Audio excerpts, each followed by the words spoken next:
its humble beginnings as a club race for the Pacific Northwest drivers, the Majors has grown into a global phenomenon, quite literally. Becoming so big that it required multiple regional championships around the world, it seems inevitable that eventually you'd want to try to get the best of those areas to face off.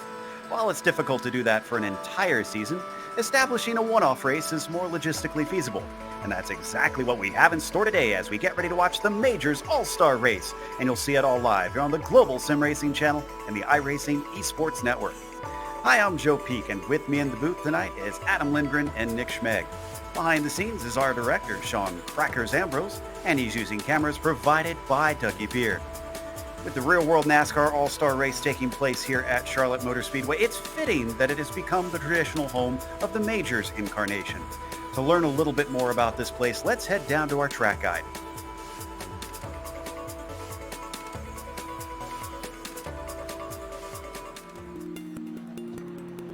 Welcome to Charlotte Motor Speedway. Until a few years ago, most race fans probably didn't know that this track had a road course layout. But this unique little roval has been around long before NASCAR revamped it, and that older version is what our drivers are racing on today. Situated in the northeast corner of Charlotte, North Carolina, there's two different road course layouts to choose from. One includes the oval, while the other is strictly limited to the infield. Like most rovals, the high-speed banking on the oval portion takes up a majority of the lap length. However, one unique feature that isn't often seen on other rovals is that this track includes a decent amount of elevation change. Passing tends to be difficult in the infield, so most drivers utilize the slipstream around the banking. If that doesn't work, there's also the heavy braking down into the first turn. Just beware, because the outside wall on the exit is notorious for gobbling up cars. The infield itself is pretty narrow in this older version, so it's not uncommon for cars to put a wheel off into the dirt and be sent spinning. While it's not as flashy or as polished as the updated roval, one thing is for sure: it provides some wild action and almost never disappoints the fans in the stands.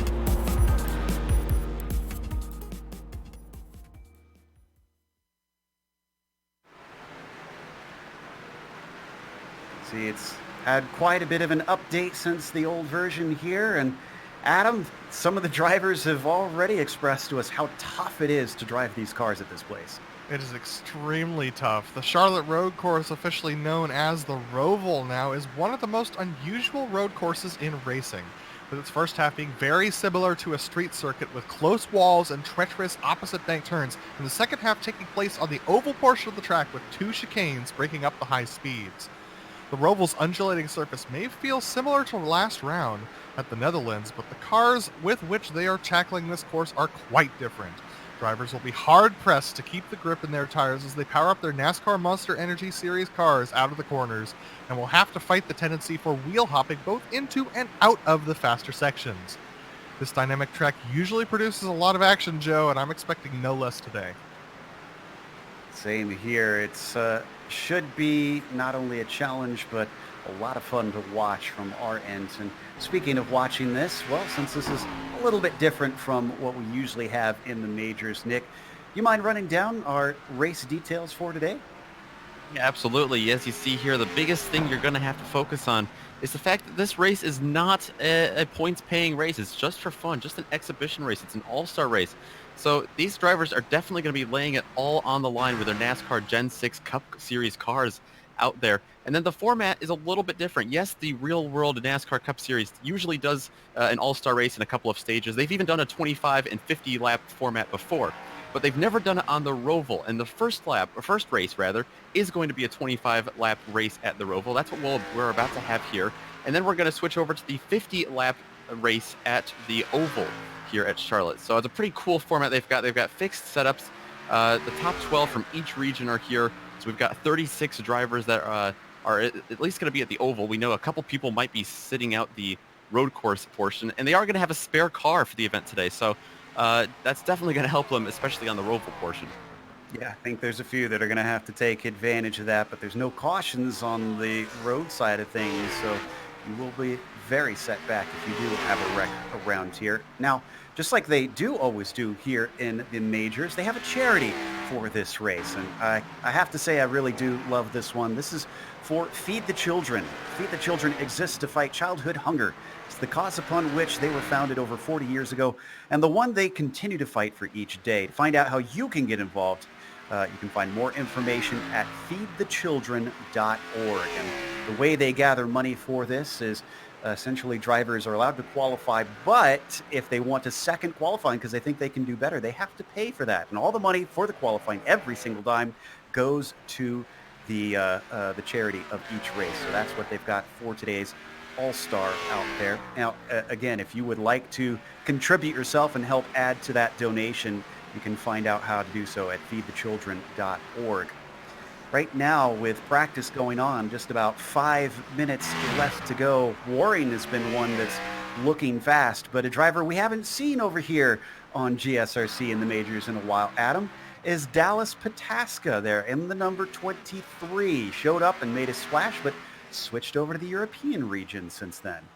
Yeah, Pataskala deciding to switch over to the European region for scheduling reasons, just time. It's a lot easier for him to race early on those Sundays for Dallas, but Dallas is a very strong driver. We're seeing it now in practice, only about 100th off of Andrew Waring's time. So Dallas really showing his aggressive tendencies today with just how quickly he's tackling this course. Look how much wheel hop he has going into that final chicane, but he still manages to nail the apexes and not get into the wall.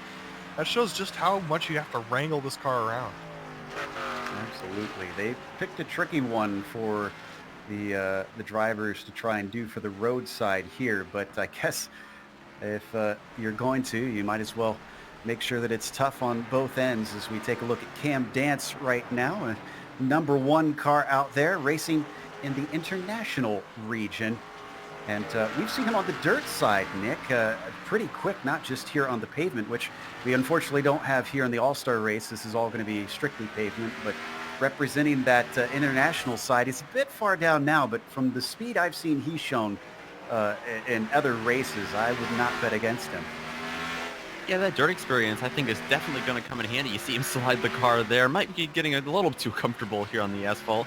But with the new tire model here in the Cup car, especially, that is going to be felt. The consequences of that are going to be felt here on the Roval, especially in the beginning stages of the race. So I think he's definitely going to be faster in the beginning of this race. Not quite sure where he qualified. I'd have to check on that, but it's going to be interesting. If he starts closer to the front, he's going to be in good shape, I think, at least in the first half of this race. Absolutely. Certainly seen some names that we don't typically see up at the top when we cover the America stuff here on GSRC that are doing very, very well. Dawson Brock is, well, he's not in the Americas traditionally, but he's certainly faring well here today as he's up in 8th. Trevor Vovrosky looking good. Josh Wolf is another one I'm looking at who is all the way up to 5th. And driver you're familiar with, Adam, Riley Thompson here to try and show him how it's done. Yeah, Riley Thompson, an old teammate of mine, is sitting in the pits right now, but he's running currently 9th. He's been very quick. He was running 3rd in the previous practice session we were in. So Riley, coming over from that European region, he's always been a strong driver, just doing that for, once again, scheduling purposes. And it's awesome to see him being very successful today. So just about a minute and a half left to go. They really bound him over those turtles here at the Charlotte Roval, as it's like Vovrosky trying to keep that wheel spin down here through the infield section. Nick, I mean, if you were out there racing, where's the places where you expect most of them try and get passes done? Because from what I've seen in the past, it seems like it's tough to get them done here. It is very tough indeed to pass someone else here on the Roval. And there are some decent opportunities. You have that the chicane right before the start-finish lines. A lot of times that's a heavy braking zone, and you can easily get out-braked by a guy behind you going through there. The infield doesn't provide too many opportunities that are safe. Of course, you see some drivers having to whirl it around there. That's Vovrosky. But you're gonna, it's kind of a single file groove all the way through there. The biggest passing opportunities here often come from drivers making mistakes or going just a little bit wide in front of you. 30 seconds left now on the clock. For those wondering how this is going to work between these two races and what's at stake, it's more than just winning one or the other race. They are going to score the top 10 in the points from each region, and then they're going to combine the points at the end. First gets 50 in each of them, 36 gets 4, and then there's a slew of them in between. We'll try and keep track of it for you and update you come the end once we get a bit of an update from the organizers of the league, and they've done the math on this. But they are looking for pride, not just personal for themselves where they can finish in these races, but also for the pride of their region.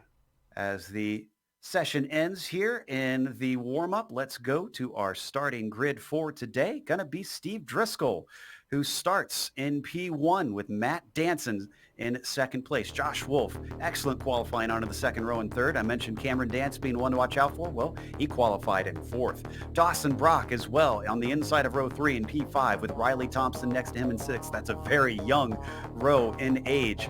Kevin Hill in seventh today, and Mike Kelly will start in P8. Dean Mole will be starting ninth, and Uldis Puteklis is starting in 10th.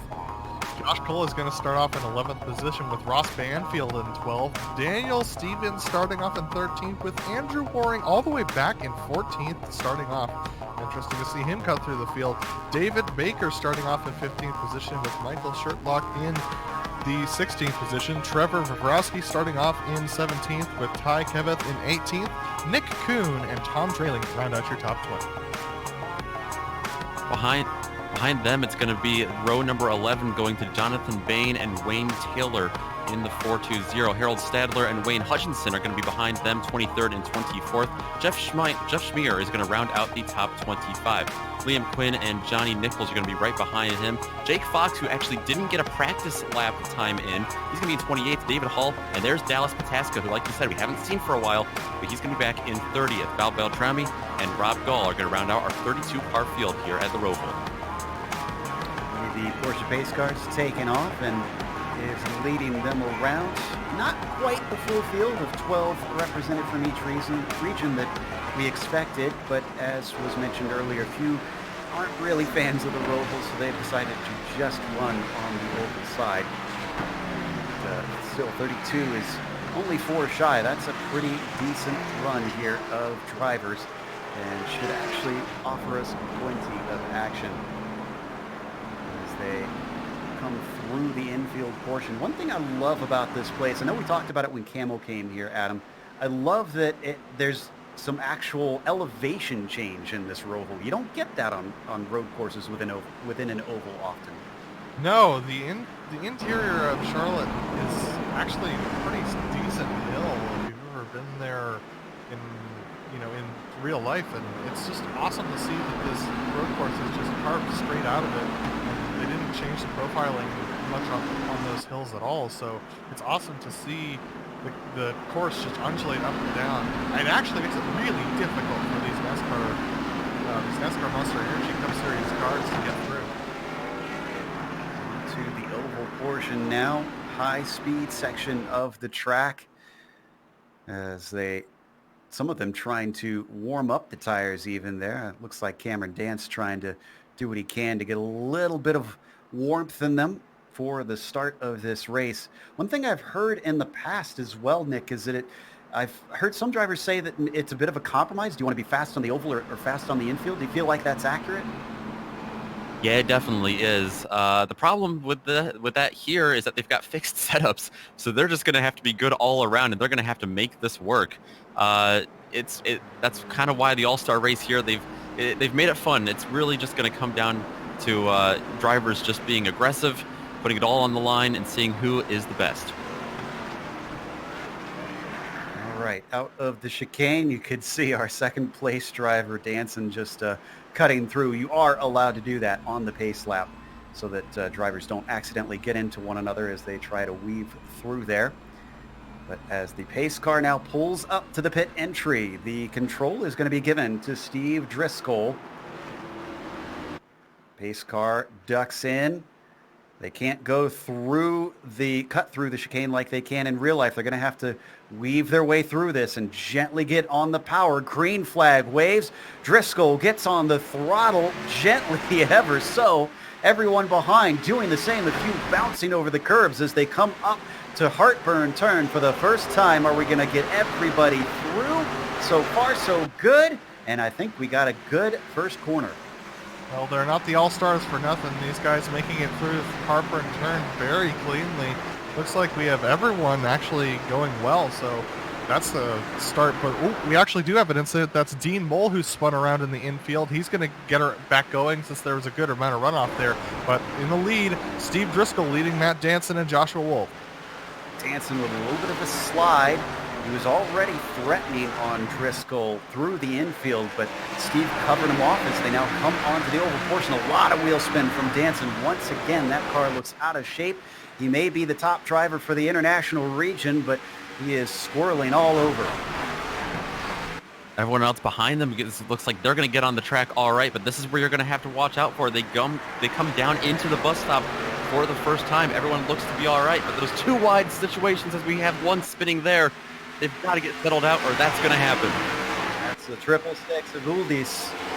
He's gone around and he didn't hit anybody, so he's able to get it going, but he's down in 20 seconds already. Top of the field, crossing the line, and it is Driscoll, Danson, Wolf, Dance, and Thompson, your top five, all separated by nearly nothing. Relatively clean starting line. Ooh, look at that. That was a very, very tense moment there for our leader as he was just getting upset there, so that's going to lose him a lot of time. Yeah, look at Danson. He was able to peek a nose in underneath there through the first couple of turns in the infield. Now he might have a run on him going up the hill. Ooh, another slide there, this time though from our leader Driscoll, who seems somewhat out of sorts. Cut back in from Danson, but no opportunity to pass in here as they go by the flowers onto the oval, back behind there. Don't forget Josh Wolf in third, just waiting to see if something's going to happen. A great exit for the 32 is going to offer an opportunity. And they're coming down to a very tight braking zone here. Who's going to be the last of the late breakers? Who's going to make it through the corner? It looks like Steve's going to break well. Matt is it going as well. They're going to come together. This is going to give an opportunity to Joshua Wolf, who's going to make it through. Riley Thompson also makes it through on the bottom side as our leaders came together coming through the sharp hairpin. I told you that 12 car is going to be watching with interest.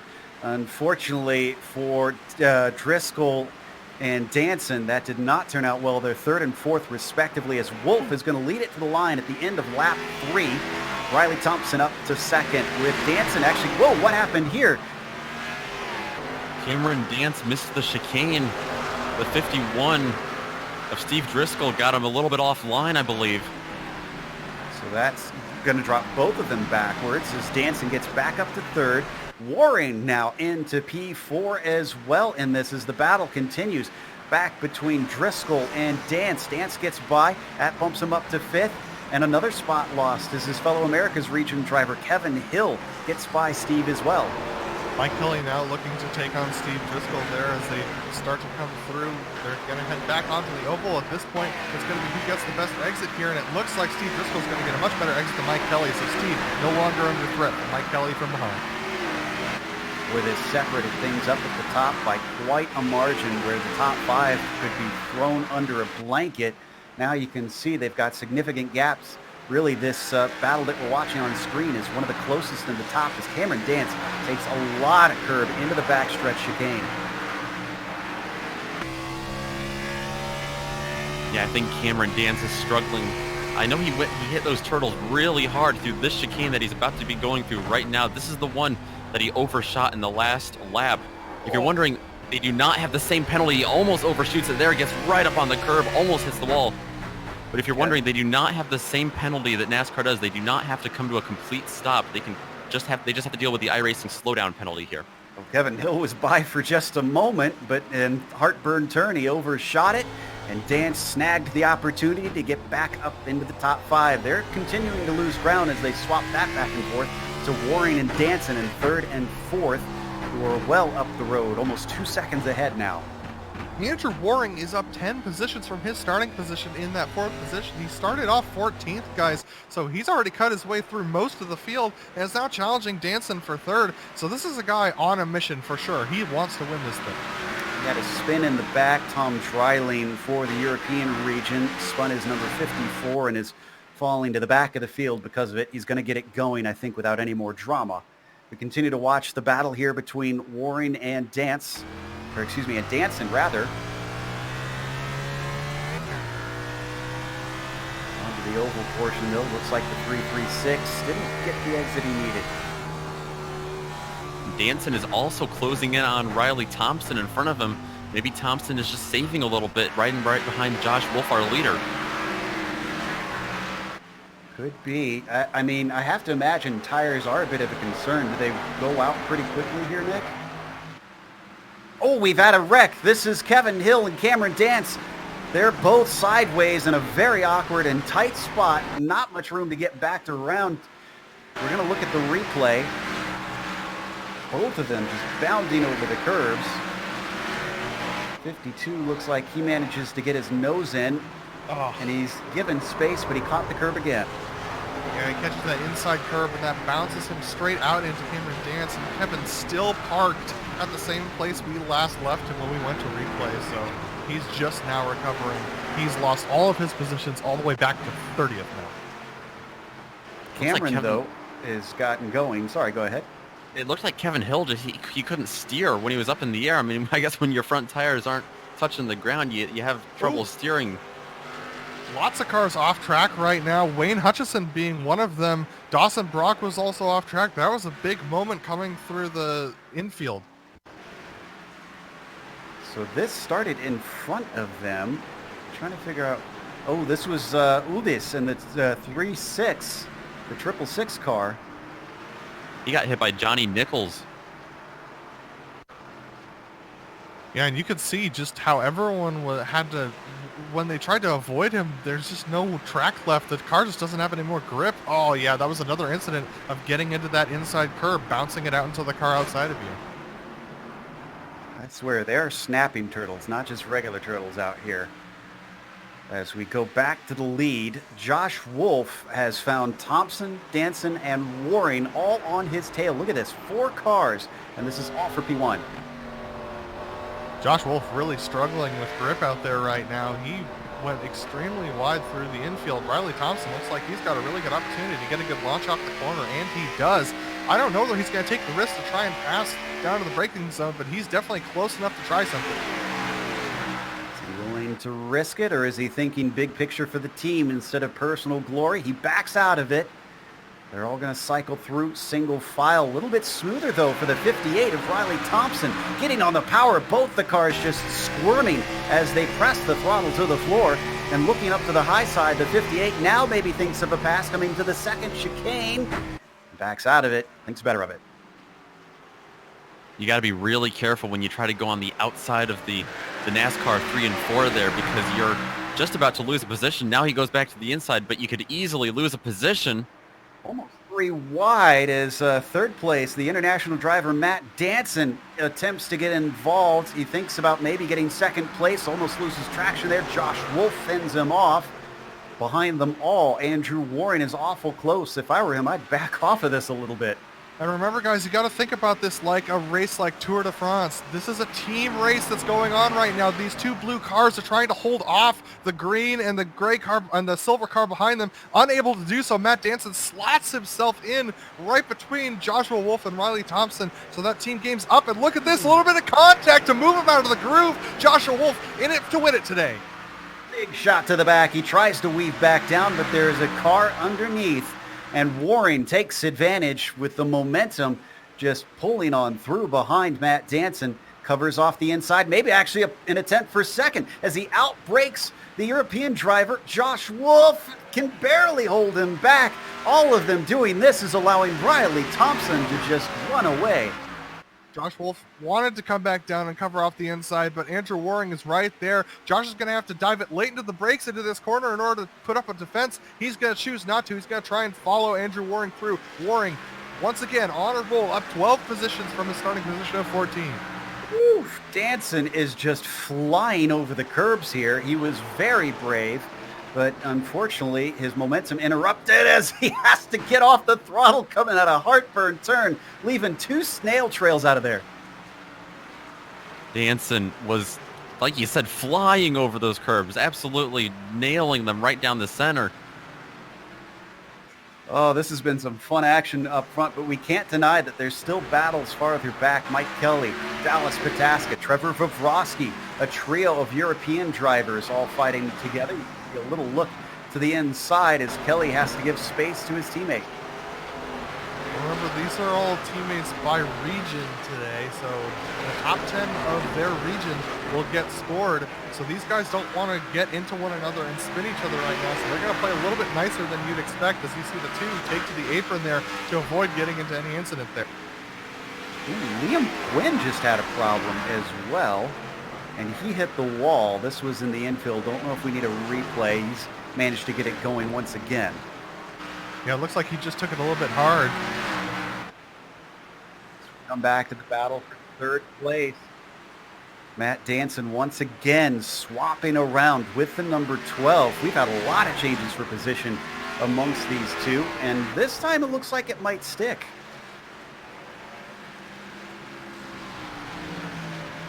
Boy, they have been aggressive on those tires. We're only on lap 9. We're not even halfway there, and I've seen so much slipping and sliding. I'm afraid for these leaders what their tires are going to be like. As Waring is starting to challenge Riley Thompson now. This is for the lead. Waring has gained a ton of time in a short amount of laps. I feel like if he doesn't make mistakes, Waring's got this thing wrapped up. Yeah, and Riley Thompson is not known for being a very stubborn defender, so if Waring gets a quarter panel on him, I think Riley will let him through and try and chase him down that way. But Riley Thompson got a really good exit onto the oval portion, and he's just streaking away. Andrew Waring is going to have to do something. Oh, wow, look at this. Riley Thompson braking quite a bit earlier than Waring here. Waring able to still get down on pace, and he's going to have a better launch off the corner. So Andrew Waring just seems to have a better understanding of the intricacies of this course as Thompson goes high.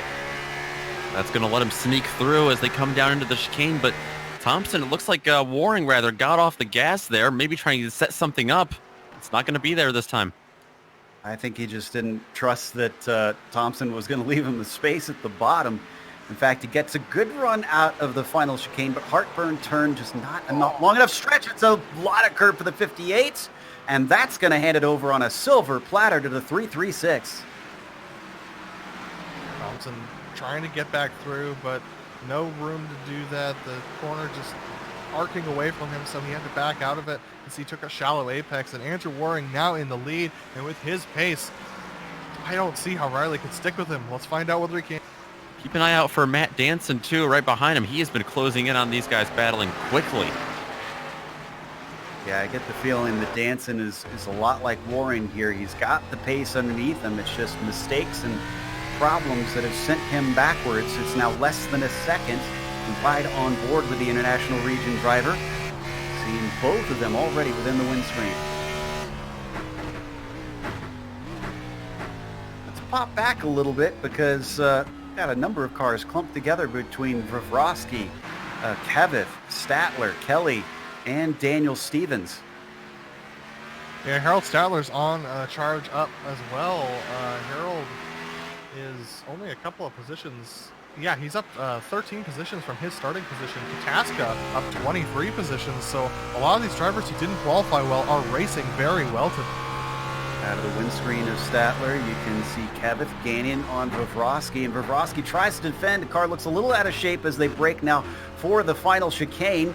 He does get it under control in time, so pass will not be made between them, and Trevor holds on to 8th.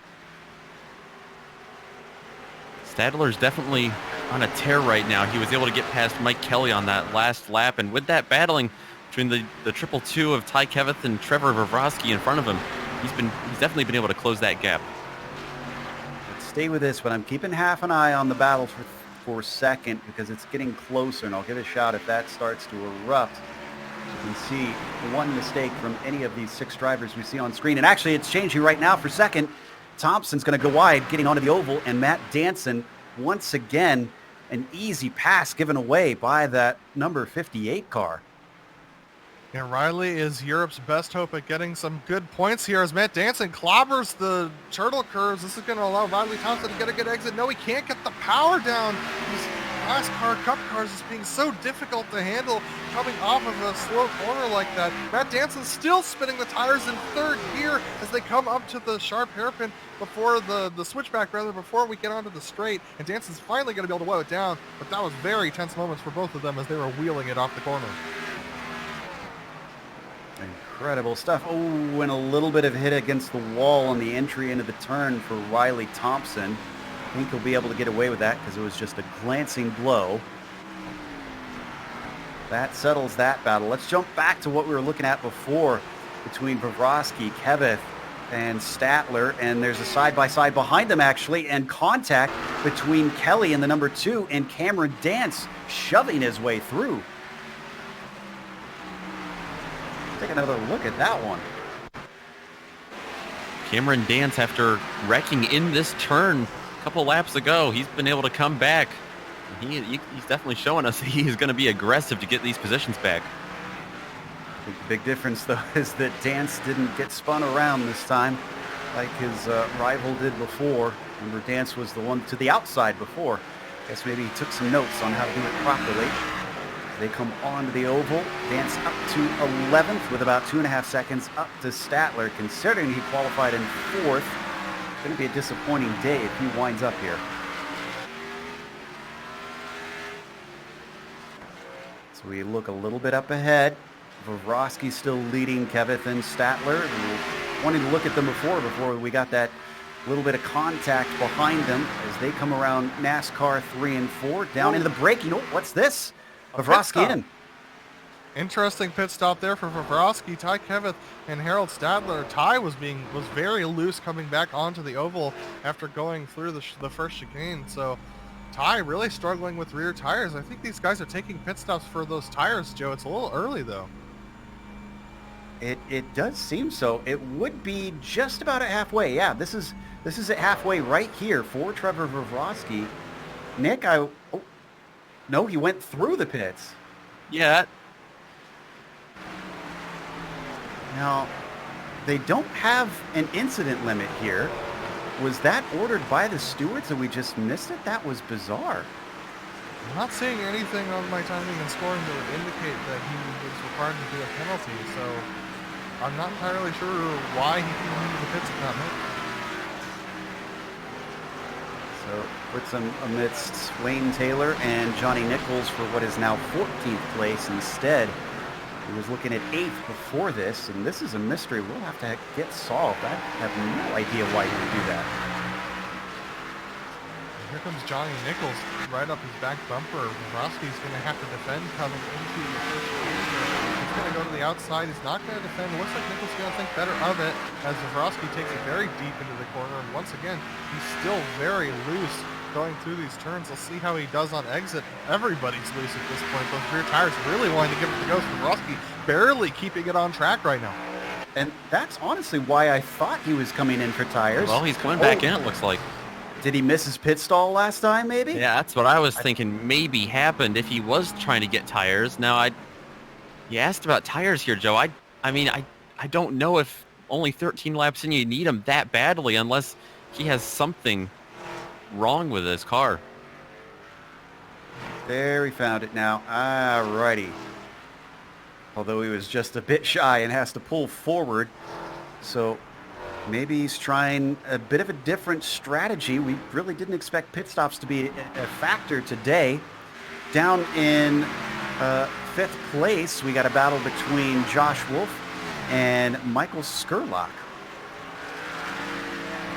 Yeah, Skurlock's been catching up to the back of Josh Wolf for a couple of laps now. Look at this, Josh Wolf going a little bit deep, but that's apparently not going to hurt his exit too much. So Sherlock is going to have to wait a little bit longer to try and make this pass, I think.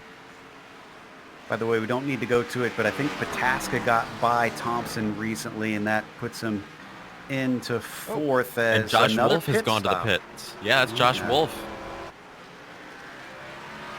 So I'm trying to remember, are Pataskala and Wolf actual teammates, not just regional teammates? Because I wonder if this is just some team talk maybe that these are two drivers that maybe worked together and figured out what's going on with this. So he finds his stall a little bit cleaner. Pataskala is an independent driver for the European region, so he doesn't have a team, but he is on a roll. I really wanted to talk about him because he started off this race in the 30th position. He's now up to 3rd, and this is with only a couple of drivers having taken pit stops. So this man much like Andrew Waring, has a real commanding grasp on this track, and it'll be interesting to see whether these two come to blows towards the end of the race. Sorry, I spoke the wrong name. It's Vrosky that I was thinking of. Pataska, not the one that pitted. Vrosky, I think, was Wolf's teammate outside of just region. And he's the other one who is pitted already.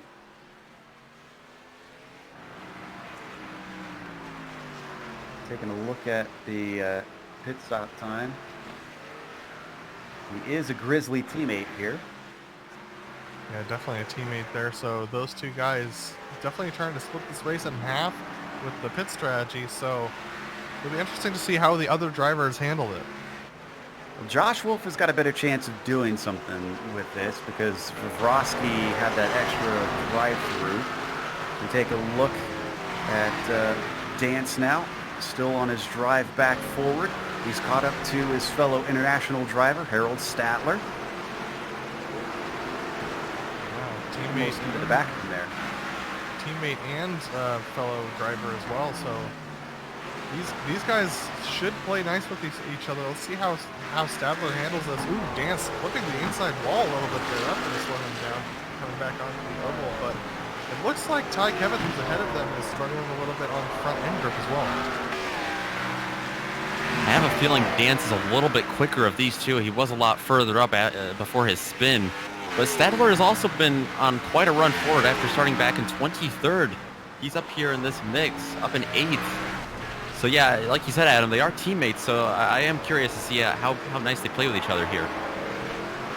And just ahead of them, Steve Driscoll just hit the wall exiting this chicane. So look at this, Cameron Dance trying to signal to Stadler that he wants to go below him. Stadler not willing to give it up quite yet, so Dance is going to go to that high side and break a little bit early. We've got a pass Driscoll's just got passed by Ty Kevith, so maybe that hit was harder than I thought. I think Driscoll might get him back here, though. In Heartburn turn, he will indeed. Over under maybe. Kevith tries to pull him right back, and he's got the inside of this corner, but the outside of turn 3. So that's not going to quite work out. It settles in favor of Driscoll back in P6 as the two international region drivers continue to gain ground. Both Stadler and Dance are well within their mirrors at this point. Dance actually got into the back of Stadler going onto the front stretch through that chicane, so I think Dance is going to run out of patience with Stadler very shortly if Stadler doesn't move out of the way here.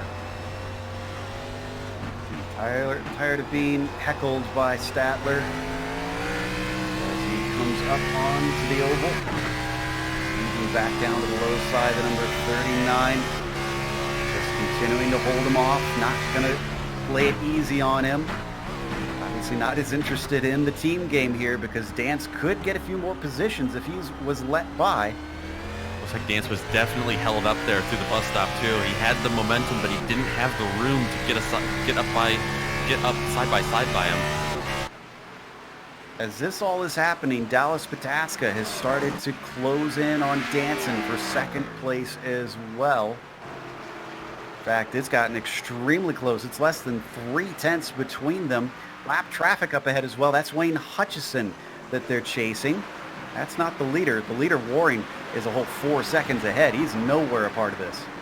Remember that in the major series, blue flags are advisory only, much like they are on the normal iRacing service. Look at this. Danson getting held up. Pataska trying to make the move. Just gets into the back of Danson a little bit, but that gives Danson a bad exit. Pataska to the inside. I think this is going to be one and done here. Depends on if he tries to come back at him into the braking of the chicane. He's way far back. Yeah, that's not going to happen. So the 23 moves himself up into third place after qualifying in 30th today. This has been a phenomenal run from the 23. Yeah, I don't think you can do a whole lot better than that. And you were wondering about tires and people pitting. I mean, Dallas Pataska is a perfect example of why you don't absolutely need tires here because he's been aggressive too to get around all those positions to make it up here. 4.2 seconds. That's your number this time across the line. Up to Andrew Waring. Now that he's clear, what pace does he have? Back to the battle between Statler and Dance. He's still working to try and get by him. And he's not going to get it into this chicane. But look how fast he is in comparison to that number 39 through the chicane.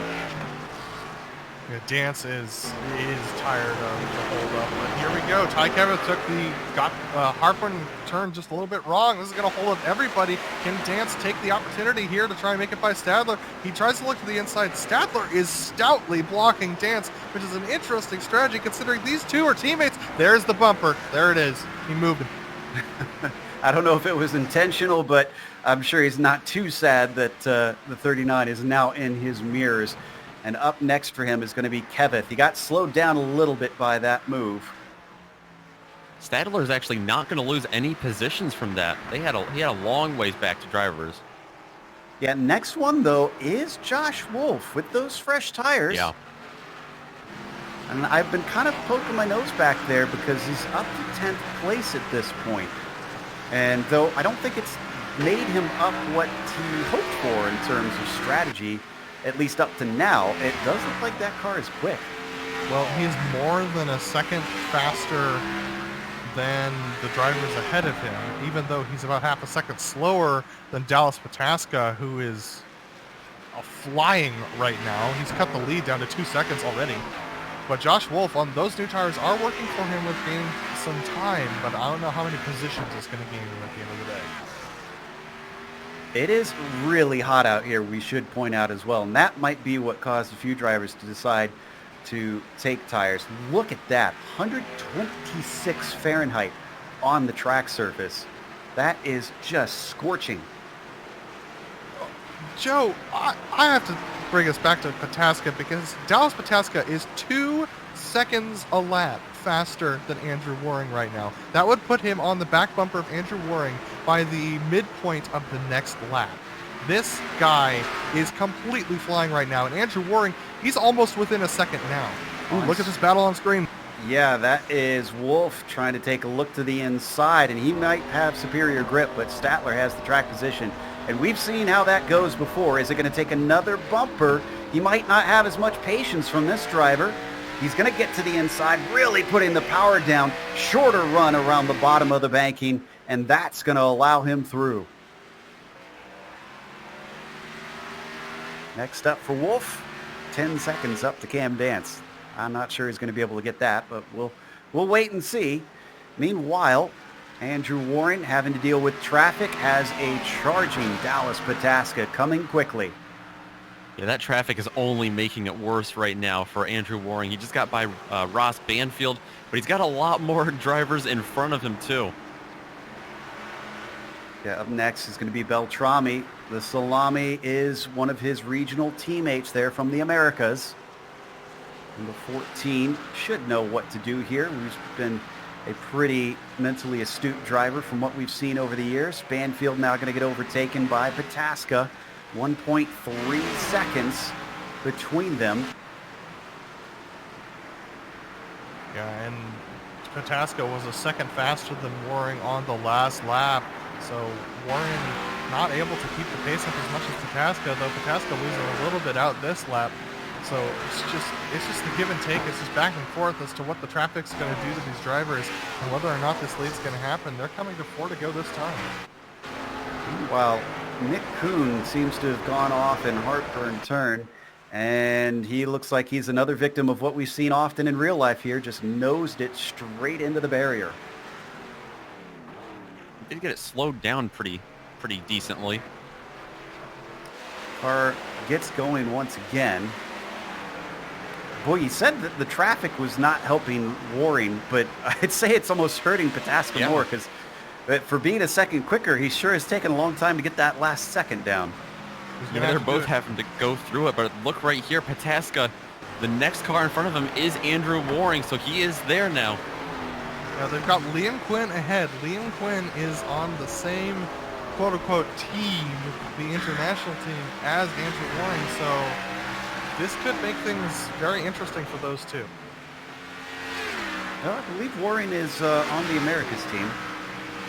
His chrome paint that he's got on there. But it's now down to half a second. Back to Pataskala. Look at how confident Dallas is going through the chicane. Is this going to gain him enough to get an opportunity later? Maybe not close enough for the final chicane, but what about Heartburn Turn? That's been a site of a number of brave passes so far. And if he can close in on him here, he's definitely going to have that opportunity. A little bit of a wiggle way over the curbs goes Waring in front of him. Free to go now as we cross the line. Andrew Waring just trying to hold on to the car, trying to hold off Dallas Pataska. Can he do it? Dallas Pataska basically from the back of the grid. Here he comes trying to catch up to Andrew Waring. He's on his rear bumper. Waring is really going to have to work hard to keep Pataska behind. He's got less than a car length between them now. Just absolutely stalking Andrew. Oh, and he almost gets up to him. He hits the curb too hard, and he's into the barrier. He's going to get away with it. Danson is a ways back. He's not going to be able to overtake him. Question is, how much damage does Dallas have, and how much pace is left in the car? That's going to end his challenge for the lead. Andrew Waring now pretty much free to take off. But let's take a look at this. Dallas Pataska, he dives onto the inside here and clobbers that curb and just upsets the car just a bit too much, and that sends him into the grass where he doesn't have any grip and hits the outside wall. You know, I think he was just blinded. He was so close to the car ahead, he could not see where he was turning into. From that onboard, there was just a face full of rear spoiler. We're now down to 2 to go as Andrew Waring comes to the line yet again. Now, there is some traffic in front of him, so that could yet offer an opportunity because it's about 4 seconds back to Dallas.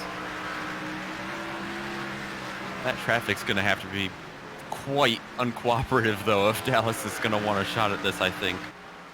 I wouldn't put anything past any of the drivers here. Not saying bad racing per se, but just if they put Andrew in an awkward spot and he loses control of the car being offline, all bets are off to me.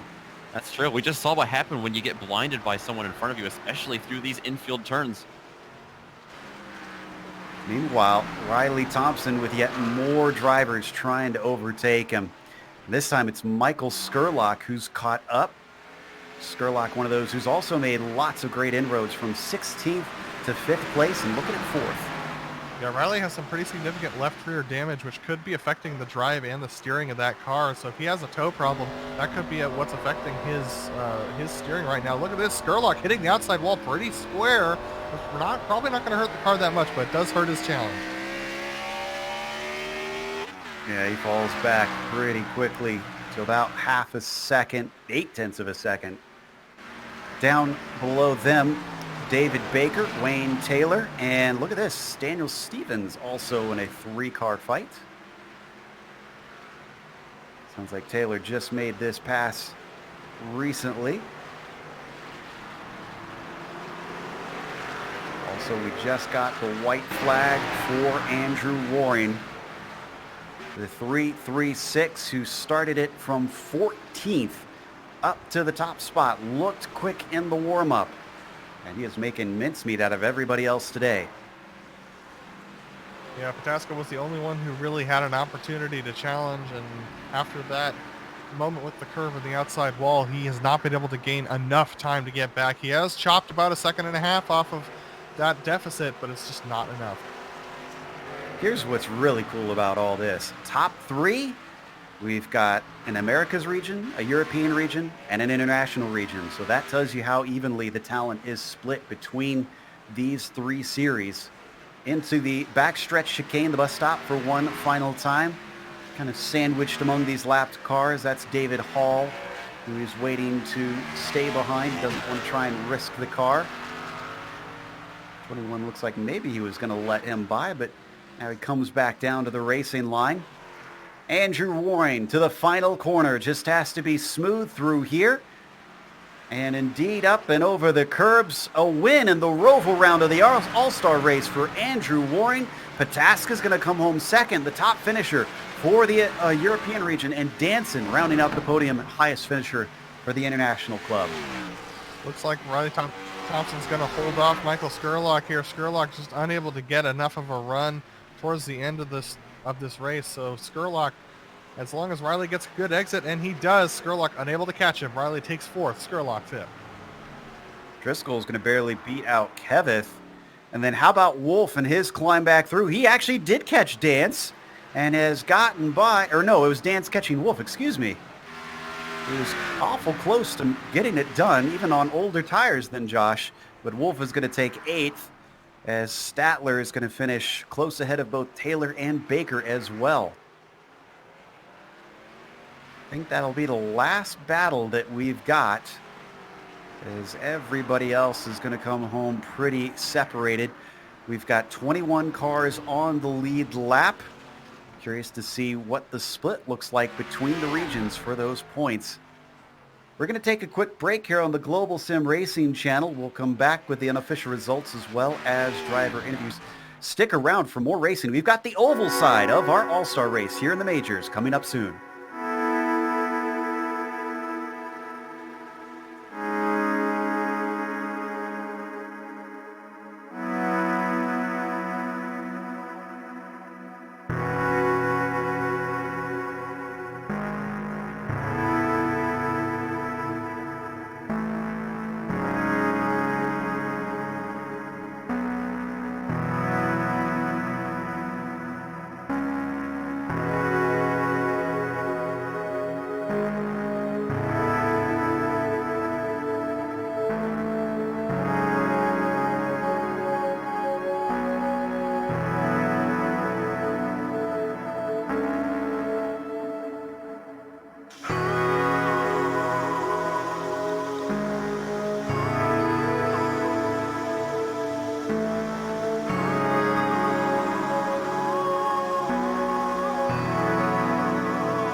Back to Charlotte Motor Speedway. The Roval gave us a lot of excitement, and Andrew Warren certainly led for a good chunk of it from 14th to the win, with Dallas Pataskala finishing second behind him, doing a one better and doubling that, going 30th to second. Then it's Matt Danson who finished third today with Riley Thompson in P4. Michael Skurlock is in 5th, and Steve Driscoll came home in 6th from the pole. Ty Keveth was 7th, and Josh Wolf was 8th. Then it's Cameron Dance, who could have been higher up, but unfortunately got a little bit of taken out in the first corner at one point. He was 9th, and the top 10 is rounded out by Harold Statler. Adam? Wayne Taylor comes home in 11th place ahead of David Baker and Daniel Stevens, who finished close behind him, with Johnny Nichols holding off Dean Moll for the 14th position. Dean Moll coming home in 15th. Trevor Favrowski battles his way to 16th position, with Mike Kelly coming home in 17th, Dawson Brock in 18th position, and then your top 20 rounded out by Kevin Hill and Liam Quinn. David Hall is going to finish behind Quinn. He's the last driver on the lead lap. After that, it's Jonathan Bain and Nick Kuhn, who have both had problems. Bob Beltrami going to be 24th, the top 25, rounded out by Ross Banfield, who had a late race incident. Lotus Puteklis is going to be in 26th. He had 2 incidents on track today. Jeff Schmier, Rob Gull, Josh Cully, and Wayne Hutchinson round out the top 30. Those drivers all finished. Only Jake Fox and Tom Dreeling were our DNFs today, 16 and 17 laps down. And with that, the drivers are already preparing for the oval race, which will bring you here in a moment. But a quick reminder about our charity that they are trying to raise money for here with this all-star race, and that is Feed the Children. Feed the Children exists to fight childhood hunger. It's the cause upon which they were founded over 40 years ago, and the one they continue to fight for each day. To find out how you can get involved, you can find more information at feedthechildren.org. Now, it looks like we've got Josh Wolf ready to talk to us, one of the more unusual strategies that we saw. Let's pull him in and see what he thinks about how that strategy went. Josh, we were watching you and Trevor come in for pit stops, and that caught us by surprise. Do you feel like that call for fresh rubber actually worked out? I don't think there's really a gain or loss on it for me. I was falling back. It was mainly due to some practice earlier in the day. That it seemed actually faster for us to make a pit stop about halfway through. So that was kind of the decision there. Obviously, racing for the European region. I don't know if you've already got the numbers. We haven't got them in our hands yet. How do you feel that your team did so far? I think we did decent for the Europe side because I know Dallas is running European, and then Riley, Thompson, I think they finished up towards the top. Not sure on a whole bunch of the other guys, but I think we did pretty decent. Well, it looks like you guys are getting ready to grid up pretty soon, so we're going to let you go. Again, commiserations, it wasn't better, Josh, but hopefully we'll see you up at the front here in the Oval. Yep, we'll see what happens. That was Josh Wolf finishing mid-pack. I've already lost those numbers there of where he finished last race as the drivers are out there and we're getting ourselves into the session. So that was fascinating, boys. That was certainly as we expected in terms of difficulty managing tires and things like that, Nick. It looked like those who might not be as experienced with road were certainly a little bit of a disadvantage. Yeah, we'll have to see what kind of advantage they have now over the road specialists here as they go on the oval. And the tire game, the tire question is going to be a question here as well. It is under the lights, so it'll make the track a lot cooler. It's certainly not in the 120 degrees. It's down to 81 degrees here on the oval, which is definitely going to help them. But they've got other factors as well, like more downforce. They've all apparently run to the garage and put a little bit of a bigger spoiler on these cars, so they might have a little bit more traffic to deal with on the tighter turns here on the oval. Indeed, and I believe hopefully we should get all 36. So while we've got some time, why don't we take a look at our track guide here for the oval portion?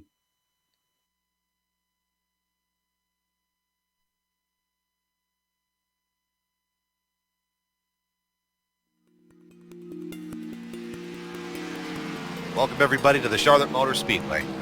Even though it was built more than 4 decades ago, drivers still love to race at this 1.5-mile quad-shaped oval. Located just a short 13-mile drive from downtown, Charlotte also shares a similar track shape to what you would see at the Texas Motor Speedway and the Atlanta Motor Speedway as well. Despite turns 1 and 2 having the same banking as turns 3 and 4, the two ends of the speedway could not drive any different. Turn 1 and 2 are much more of a sweeping corner, really carrying the speed down into the corner and trying to get that hole shot out of turn 2 down the backstretch. Turns 3 and 4 drive much tighter than 1 and 2, really having to get the car to rotate in the middle of 3 and 4 to make your entry and your exit point. Getting a lap in around here in one piece usually requires some calm nerves and a patient foot.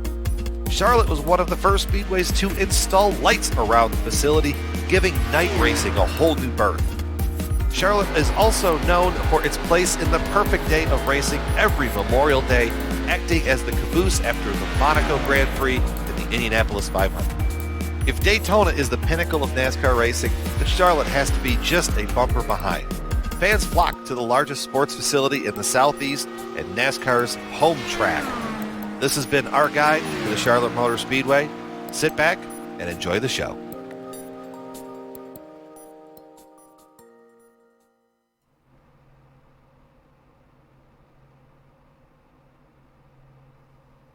Love that beautiful fresh coat of paint that they've put on here, but it's time for the grid. We'll get that information up on screen in just a moment, but audibly we can tell you that Steve Driscoll is going to be on the pole with Matt Danson, once again showing pace and starting second. Then it's Josh Wolf in P3 with Cameron Dance in P4. Dawson Brock fifth with Riley Thompson in sixth and Kevin Hill in seventh. Dean Moe will start P8 today. Mike Kelly in ninth and Andrew Warren in 10th. Josh Coley's actually going to start from the pits, so P11 goes to Oldis Puteklis, and then we have Daniel Stevenson who's going to start off in P12 with Ross Banfield P13, Nick Kuhn 14th. Michael Sherlock, Skurlock is going to start off 15th with David Baker 16th. Wayne Hutchison, Trevor Favrowski, and Jeff Schmeier round out your top 20. Behind them, we've got Liam Quinn in 21st, and alongside Ty Kevin in 22nd. Johnny Nichols, Tom Drilling, Jonathan Bain, David Hall going to be top 26. Wayne Taylor, 27th. Dallas Pataskala, can he do it again? He's back in P28. Harold Stadler back there as well, 29th. Bob Beltrami, Jake Fox, Rob Gull, and John King are going to round out the 33-car field on the oval. And not quite totally full, but still good enough for a fantastic race as we get ready to go for 50 laps this time. And the Mustang pace car is just about ready to pull off. So what are we going to see here with Driscoll up on the top spot? Pace car is in. Driscoll waits. Now he gets on the loud pedal. Green flag is out here for the oval race of the All-Star race here in the majors. Gets a good run ahead of Matt Danson and clears him.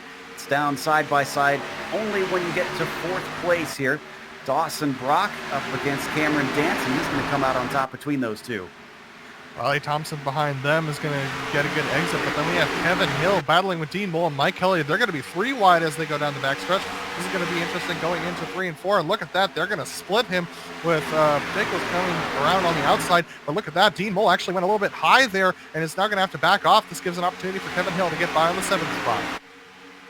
And there's Andrew Warren coming into things as well all of a sudden. He finds his car now very much in the mix. He doesn't quite manage to get by the 2 of Kelly. He's going to slot in the line, mostly single file until you get to the back of the pack.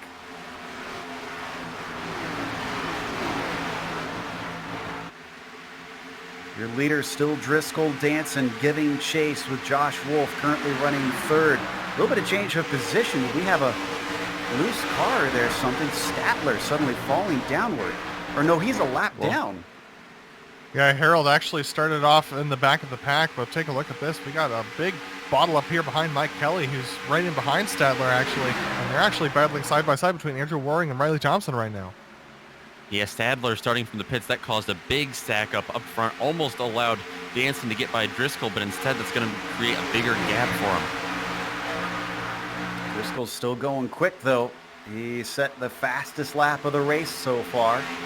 We continue to watch this fight for what is 6th place, Kelly in that number 2. Meanwhile, we look at Driscoll now on screen. The unorthodox motorsports driver has got an easy edge over Danson behind him. These 50 laps are going to go really quick, Joe. It's going to be really, really fast for these guys.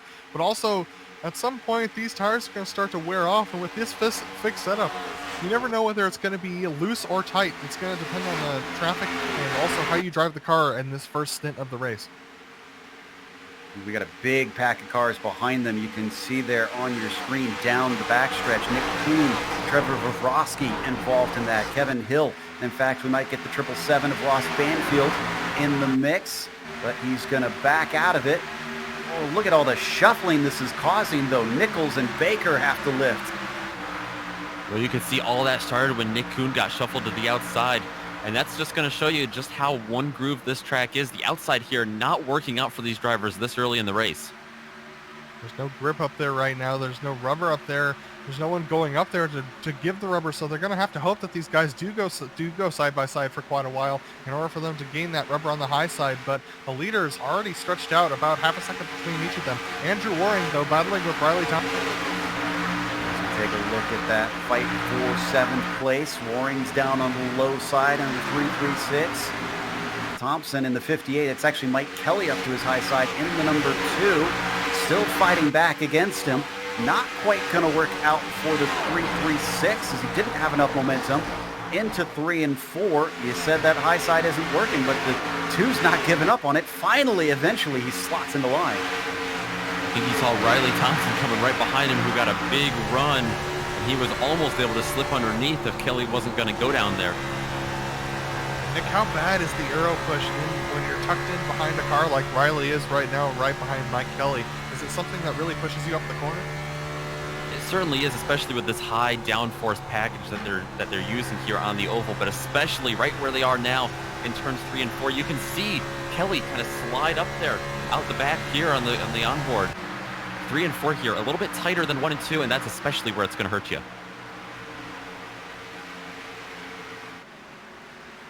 So as we continue to watch this fight coming on the back stretch, things have settled into a rhythm at this point, and already the laps are ticking off. We're nearly 10 in, with Driscoll being your leader. Danson is in second, has been trying to hold touch.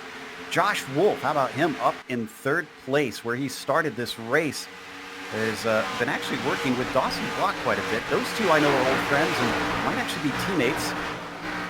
This is Riley Thompson underneath Mike Kelly, the 58 car going through, and he's actually going to be able to hold on to it there. But Mike Kelly has a good run off the corner. He's actually going to decide to back off a little bit, save a little bit of tire, and hang out behind Riley going into green 4. Drifts a little bit high. Thompson off the line as the two stays tucked down to the painted line. He's going to be able to get to the inside. Back behind him, no discount Stapler in the International Region paint. He could find himself a chance to try and sneak a spot here. But it looks like even though he holds low, his momentum isn't there, and he's going to fall back in line.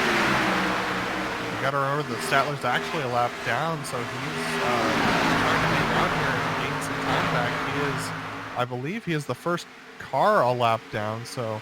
He is. Yes, he is. So this is going to make it. So he's trying to hope for a caution at this point. He's going to put him out all night long if it stays like this. Meanwhile, look at him really fan out. The battle for the lead is actually happening right now. Matt Danson got a better exit than Steve Driscoll going out to the backstretch. Danson down to the inside of 3 and 4, and he's going to put a little bit of a slide job there on Steve Driscoll. Driscoll just trying to hang on to that car coming off of 1 and 2. Was able to do so, but Danson with quite a run. Yeah, it looked like Driscoll really wanted to duck underneath him once again, just there wasn't space there once the 30 had covered off the inside line. This is all happening about a half a second in front of Wolf and Brock, which right now, both of those European drivers are going to be introducing some big points to this mini championship they have. It is the European region that is winning right now, so they don't necessarily need to have those top two spots. Second or third and fourth, rather, will give them plenty. That definitely helped them close in the gap, though, Joe, to second place when Driscoll and Danson got side by side, because Josh Wolf is able to get a big run on him, and Dawson Brock not putting up too much of a fight anymore, so they're kind of able to drag each other. Let's see if they make any ground on Driscoll. Let's go back to Thompson, though, because he's getting overtaken yet again. It's two Americas drivers, Johnny Nichols and Kevin Hill. They're going to get by. So that moves those two up into 9th and 10th, and then up ahead of them, that's Trevor Vavrovsky as well. Yeah, Thompson went through 1 and 2 right in behind Stadler, and that ended up pushing him up high, which is what allowed Mike Kelly to get to his bottom side, and then he just got stuck on the high side. As we see up ahead of him, Stadler getting in front of Kelly as well, so it looks like Stadler's playing a little bit of a team game here and blocking up these European drivers. Yep, and number 2 certainly got slowed down by that, and has now been backed up into Vavrovsky with Kevin Hill and Johnny Nichols gaining ground. Looks like Hill might be able to get past his teammate. He's going to look to the inside. Just behind him, though, the 52 of Hill is thinking about trying to follow through, ride the train. Oh, a little bit of a tap to the backside, getting impatient as he gives a hello up to that European region driver. These two European region drivers trying to hold off the two American drivers in those silver cars. These European guys, remember, they have the lead in the points right now. They won last round, so this gives them an opportunity to try and gain more points. But Johnny Nichols just really strong on the bottom side of Mike Kelly there, and he's going to end up pushing Mike Kelly back towards Riley Thompson. These drivers on the outside, that rubber not coming in yet, maybe a little bit more. But Mike Kelly, he's going to be under fire from Riley Thompson, who just lost all these positions if he's not careful. A lot of good racing right now that we're seeing throughout the track. Look at him close into the corner. Mike Hill seems strong, taking the car down in, and that's not a setup difference. These are all fixed setups that the drivers are in. Statler, though, still continuing to hold up cars as he unlaps himself. He's clearly quick, but he's making life a headache. Waring is the one he's just overtaken, and that's backed him up into Vavrovsky, who gets a good run off of 4. Statler playing good rear gunner for Cameron Dance, who's up ahead of him. Cameron doing an excellent job of just We trying got to a sneak caution. away from. Oh, caution! Yes, it was right behind Rob them. It looks Gall. like Rob Gall and Ross Banfield. This is off of 4. Let's see if we can figure out what happened between them. Oh, you know, this was all that close racing. I kind of wondered if it would come to a head. Unfortunately, Gall is going to get tipped by the 777 of Banfield out of turn 4, and you are coming off at a huge head of steam through there. They're going to collect another driver, Jake Fox, there in the green International Region car, who clips them. It's important to remember these guys do have a spare car, so they can drive their damaged car into the pits and get a new car and bring it back out there. So these guys' races are not done yet. Now, for those wondering, I know we did mention that the European region is leading the points after the Roval portion. That is at 273 points that they have. The international region is in second. They're ways back, 244. And then it's just a little bit of a skip back to the Americas at 228. I'm actually, admittedly, a little bit surprised by that, Adam, because a lot of the drivers flocked to the Americas regions because they claimed it was more difficult to try and win as we get pit stops going on. Yeah, I'm a little bit surprised too. It's a little bit of a funny story to see that going on. It's awesome to see the European region being represented so strongly here. Absolutely. And the Americas guys are going to have to really bring it as they come into the pits right now. They're going to need to bring it in these final closing laps. We're almost halfway through this race. By the time they get restarted, we probably will be. And Rob Gall just goes straight through, but he was a lap down. Ross Banfield does too. Steve Driscoll up at the front, but not the first to come in. That was Danson who had taken the lead away. He's going to be the first out as well. Oh, and what happened to Driscoll? He's stuck in his stall. It's a long stop for him. So I wonder if he has damage. Or a penalty. Oh, yeah.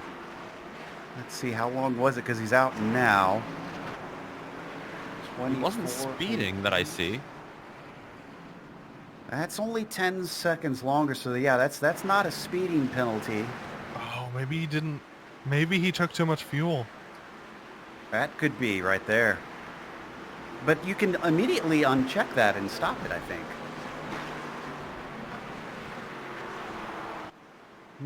So, I have to do some research to understand what happened there.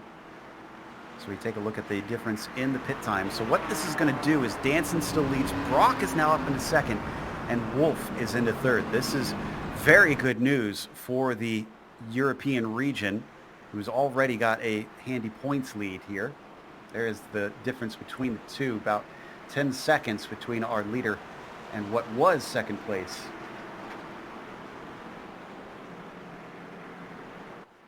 Yeah, I don't know if that was fuel related. I don't know how much really they would need right here. Tires would really be the only thing, I think. Yeah, he didn't have damage that was at least cosmetic. So how is this looking for the various regions? Again, your leader is international. It's Matt Danson in the number 30. Cameron Dance is back in fourth, so kind of a sandwich here between the European and the international. Shockingly, you have to go down to fifth before you get any of your Americas drivers. This was expected to be their strong point here on the oval side. Yeah, it was. But take a look at this. These international drivers, 3 in the lead, and then it's Cameron Dance back down, like you said, in that 5th position, or that 4th position rather. So, it's yeah, so it's Matt Danson in the lead with Cameron Dance in 4th position, and the European drivers, Dawson Brock and Joshua Wolf between them. So the first American is Andrew Waring, and that is, like you said, Joe, quite a surprise. So we should get the lights off this time by as they get led around. We got a couple cars that are going to be waved around. That's Jonathan Bain and Harold Statler getting their laps back. In fact, Bain, I think, is still going to be 1 lap down after this, unfortunately, but Statler will be back on the lead lap. Yeah, we'll have to keep an eye on Harold Stadler. Remember, he started from the pits, and Joe, you don't have to have a headache anymore because he's going to be on the lead lap with everyone else. It's going to be. Yeah. He was very quick though in the pack. I'm wondering how many positions he's going to make up. Maybe that was the right call for him. Yeah, and I also kind of wonder how much of it was actual pace or if drivers just saw him Yeah. and decided, well, it's not worth trying to fight a car a lap down in a 50-lap race, so just letting him through. Maybe they'll regret that if he winds up climbing his way back through the field yet again. We're now double file with Danson to the inside and Brock to the outside. Bill Zahn nicknamed him Never Say Die Dawson Brock, and well, you can see why. Dawson looking at a potential win here today, depending on how things can go. We're not even halfway through this race and climbing from inside of the third row to the outside of the front row on our first restart. Cameron Dance, who is a black stripe and, if I'm not mistaken, Miss Oval champion on the oval side, on the dirt side specifically. Translate this over to paved oval and maybe make himself an all-star champion. As Matt Danson gets ready to take the green flag, we're going to crank it up to 11 here on GSRC. Let's listen to the roar of these Cup cars.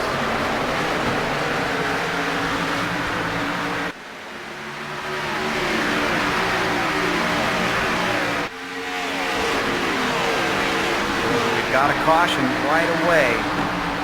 Looks like Wayne Taylor potentially. He's in the back. Ooh, Wayne Taylor and Liam Quinn. Looks like they were the ones involved in it. Oh yeah, and this was a misshift that happened up ahead of them. Wayne Taylor reacted to it. Ended up getting into the side of Liam Quinn. I'm sure Liam will be none too pleased about this one. Liam is quite an oval master, at least in the IndyCar. He's won the Indy 500, which is a very coveted race here in the majors. Their version of the Indy 500. He's going to go up and over. Was Quinn involved in that first accident? Because if so, he's not going to have a fast repair here. I don't think he was involved in that first one. His car is definitely severely damaged enough that he will need to use that fast repair. It looks like he's just trying to kind of keep up with the back of the pack, unfortunately, as it crabs its way along. Yeah, that thing is definitely not driving straight. He's got to have the wheel pretty far to the right to keep this thing going at any speed. So Liam not taking it into the pits that time around as the pits were closed. So he's waiting for the normal time to come in. Look at how much he has to turn the wheel just to go straight.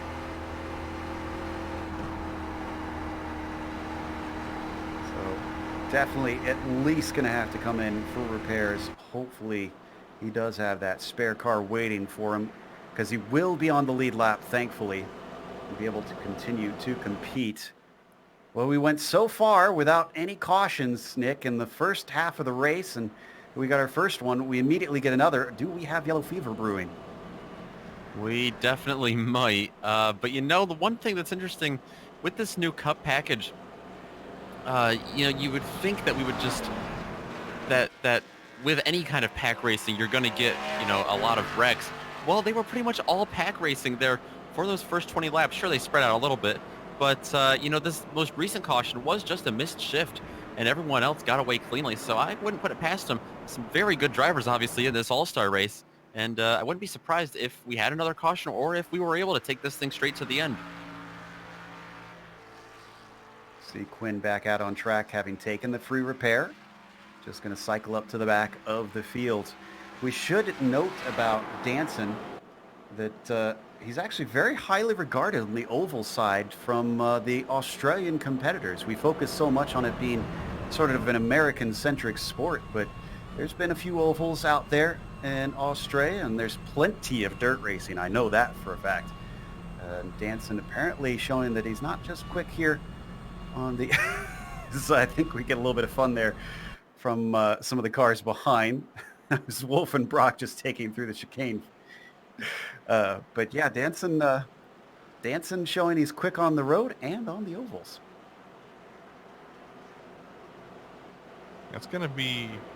This restart's really going to be telling, because we're going to be down to about 11 to go by the time, 12 to go possibly by the time we get back to it. So these cars are going to run out of tires pretty quickly. So You're going to see a lot of these guys be super aggressive here at this next restart just to try and get as much track position as possible before the tires give up on that high side. So we wait for them to get double file. Still need to come around for another half a lap, I think, before we're going to get that motion. Who have we got who have been big movers so far? Looks like Johnny Nichols is honestly one of our best, going from 23rd to 7th, 16 positions up. That's in stark contrast to Steve Driscoll with his bad pit stop, 16 positions down for him. Dallas Pataskala also up 16 positions. He's back down in 12th position. Expect him to be trying to cut through the field, much like he did during the Roval race.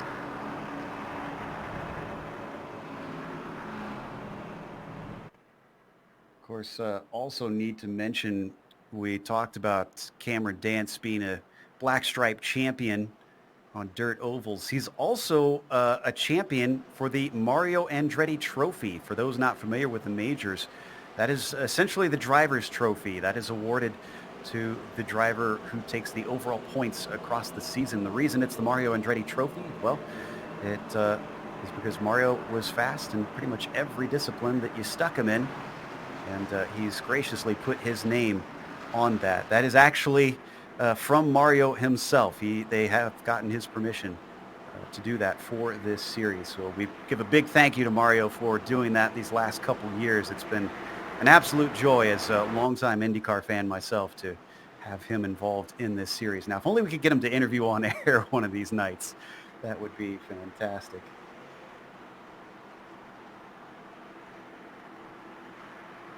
Double file now, and the lights are out. Matt Danson in the number 30 is going to have to deal with Dawson Brock. Young phenom up there to his high side in the number 83. Played college baseball as well for a while. Unfortunately, he's had a little bit of injury lately.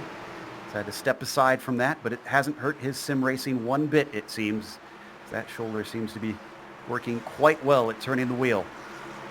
As we wait for the pace car to pull in, Mustang is now down pit lane, and no wait at all from Matt Danson. He's off like a shot, leaves the two Grizzly Motorsports drivers behind. In fact, that is a pretty good gap here at the start. Josh Wolf's going to be able to sneak underneath the 83 on to the inside as well. Dawson Brock, he might be losing momentum there up on the top side. Down low, look at this. Andrew Warren getting back into the mix, too. The 336 has got that desired low line. Oh, he drifts up a little bit. He's going to have to lift big time. Look at everybody behind trying to avoid him. And we got another caution.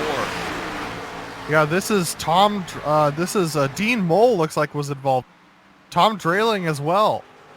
Ross Banfield once again involved. Starts with one of the international cars, Dean Mole, in the 31 is the first one. He gets a little bit of a tip from the 66 of Daniel Stevens, and then it's going to be a chain reaction behind him. Unfortunately, Dreiling just plows into him.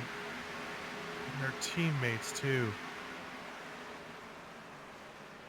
Oof. And Ross Banfield, the other one who caught the biggest of that.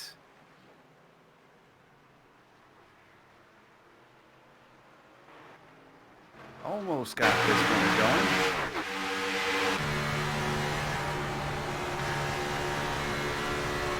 From Ross's perspective, he comes up to it last of the three. Oh, and it is so hard to see through the smoke in this nighttime setting. Just nowhere to go, too. Even if he was able to see, I don't know if he'd have much room to get around on the outside there. See, they've already slotted in behind the pace car. So we're going to take a little bit of a break. We've had 3 quick cautions after some very good racing for the first half, but we still got plenty to go here on the Global Sim Racing channel for the All-Stars, or the Majors All-Star race in the correct order. Stick around because there's more to come.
Welcome back to Charlotte Motor Speedway. We're watching the Majors All-Star Race, race number 2. First was at the Roval, now we're at the Oval. And Matt Danson is going to lead the way on our restart. Josh Wolf is going to be to his outside ahead of Dawson Brock, who lost that spot in just the lap or so that we raced last time. Andrew Warren will be starting in 4th, with Cameron Dance falling back to row 3 and 5th on this one. Let's see if we can get this one going green to the end. We will restart on lap 40, or not 43, 34. A bit dyslexic today, unfortunately. Lost a couple already, sadly. 31 of the 33 starters are still going. Head around NASCAR 3 and 4. Danson has looked like he's been a bit of a dominant force ever since Driscoll fell to the mid-pack. Is it going to continue that way? Pace car is in. Green flag is out as Matt Danson accelerates away down towards the line. It's a better run from Josh Wolf this time. Seemed to have timed it a lot better with Danson before they got smoked. This time down to the inside. European drivers looking to fill 3 of the top 4 as Trevor Vavrovsky is going to get to the inside of the 336. 336 trying to get down to the inside of the corner as well, but he's not going to be able to do it. Andrew Warren stuck up there on the high side with Cameron Dance down looking on to his bottom side in that number 1 machine. Johnny Nichols tucked in behind him in the America's car with Michael Skurlock right in behind them. They're going to get side by side now with Michael Skurlock trying to look to that inside line. Ooh, man, everyone's getting held up here as Cameron Dance is on that high side. And Riley Thompson got pushed up way high. He's all the way to the high side as you see him dropping out. Basic maneuvers for him practically to try to avoid the check-up. You can see up ahead still side by side between Nichols and Dance. Dance on the high side with that green car, the number 1 on it as they cross the line. Ooh, a battle ahead of them as well. This is for 3rd place. Vavrovsky manages to sneak by Wolf.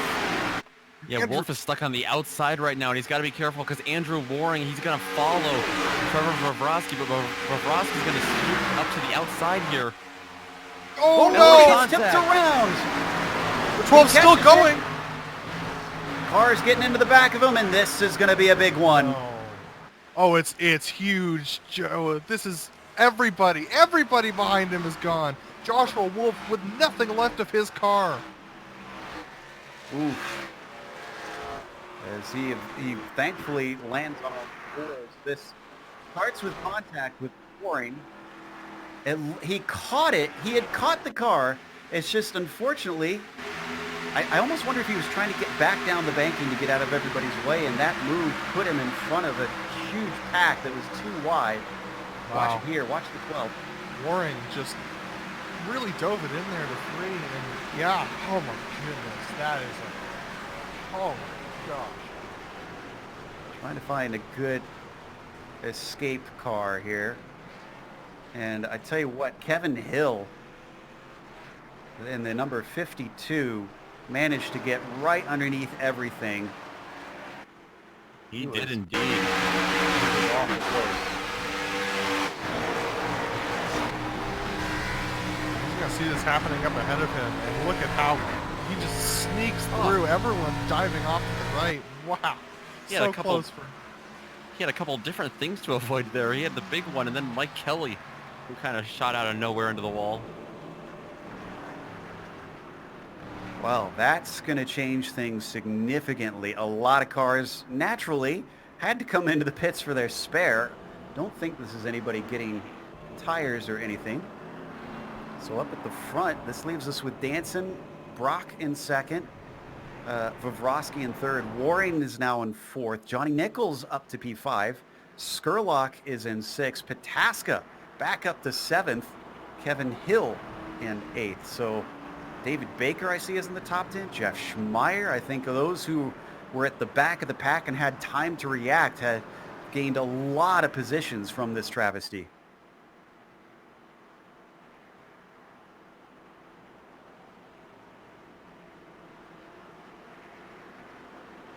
Thankfully, Nick, it looks like the virtual fans are okay. Yeah, they are all safe out there on the outside of turn 4. The Wolf went straight into the cage. Well, I was hoping you'd give what you had mentioned in our chat in the background, but that's actually a very good one right there. I'll accept that as a replacement. We can see the pace car leading the way here.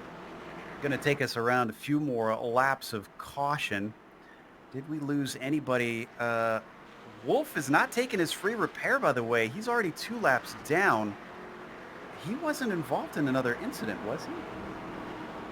It's possible he got contact from one of the earlier incidents, but Joshua Wolf. Looks like he did. Yeah, he's taking his repair. He did end up taking his repair. So yes, so he's repaired now and is going to get back on track. Now, how did he wind up 2 laps down? What if he just couldn't limp it back in time? I think he had a tow. Yeah, I think he had a tow to the pits. Ah, well, that is a shame, because he's going to have a fast car, clearly, but can't really do much with it. And this could be a very short shootout to the end, less than 10 laps that the drivers will have to try and figure out who is the all-star champion on the oval side. This took out a lot of the European drivers up at the top. Many of them were in that Grizzly team. Brock and Vavrovsky are the 2 left up there in 2nd and 3rd. This promotes Waring and Nichols, 2 of our America's team drivers. I know we're probably a little bit biased over here, but this will probably mean that they'll gain a little bit more in that little mini championship they're running. Yeah, it looks like out of the top spots we have 2 international drivers, 3 European drivers, and 3 Americas drivers in the top 7. You can add another European and American driver for the top 10. So looks like everyone it's pretty even as far as distribution. But remember, the points pay out bigger for the higher places you are. So don't expect these guys to just simmer down at this point. They're going to be racing for that win. And they are double filed, so it will be exactly 10 laps to go. Hopefully we'll get green all the way to the end. Can Matt Danson hold off Brock Vavrovsky? Waring, all very fast drivers. Could Nichols maybe find himself as an underdog starting from 23rd and get into things? Skurlock is another one that we really did not expect to play a major factor, but has worked his way upwards. Behind them, Dallas Pataskala back in the game. He went from 30th to 2nd on the Roval. Well, how about this? 28th to 7th here on the oval side, and could yet win some more. Now into NASCAR 3 and 4. We are now down to 30 cars left as we've lost one more. Mike Kelly sadly out of this race now. Pace car out of NASCAR 4 into the pit lane. And Danson, who backed it up a little bit, gets a good run. Some wheel spin from Dawson Brock does not hold him back. In fact, he's got a little bit of an overlap, but he's not going to be able to hold it by the time they get into turn 1. He settles in behind him, but boy, is he close. Right behind them, we have Skurlock and Johnny Nichols fighting for that 6th position. Skurlock with the green car on the outside. He's not going to be able to do anything with it, but look at this. Dawson Brock's going to look to the outside here for the lead of the race. Not where most ideal. Oh no, and Skurlock's around. Netcode in the back is going to send him around. This is going to be another caution. Big one in the backfield. You're right, it was a little bit of netcode. He got, I guess, virtually tapped by Kevin Hill there in turn 3. And Liam Quinn once again involved, Bob Beltrami, Joshua Wolf, Steve Driscoll, all these drivers who got caught up in other incidents that weren't their fault. Again, once again, having the same thing happen.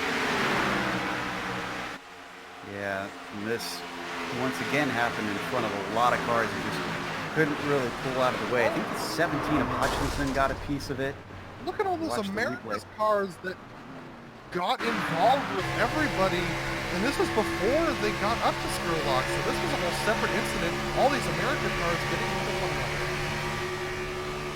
Yeah, there is a whole group. Driscoll, Quinn, Gall, Kuhn, Beltrami, Hall. They were kind of clumped together, and they were already banging off of each other when they came upon the accident. So there was just little to avoid it. That's definitely going to sideline a couple of drivers back there, I think, who just took their fast repair. I think you're right. It's gone from bad to worse. It starts with that 24 up on the outside. Oh, wow. So they get... Oh, wow. This is very interesting. It was one of the international cars down low that ended up dooring the America's car in the middle. I think he which was ended trying up to take setting him evasive up. action. I think he was trying to get out of the way because he could see the wreck in front of him. And, well, when there's cars up above you, you can't really take evasive action into them.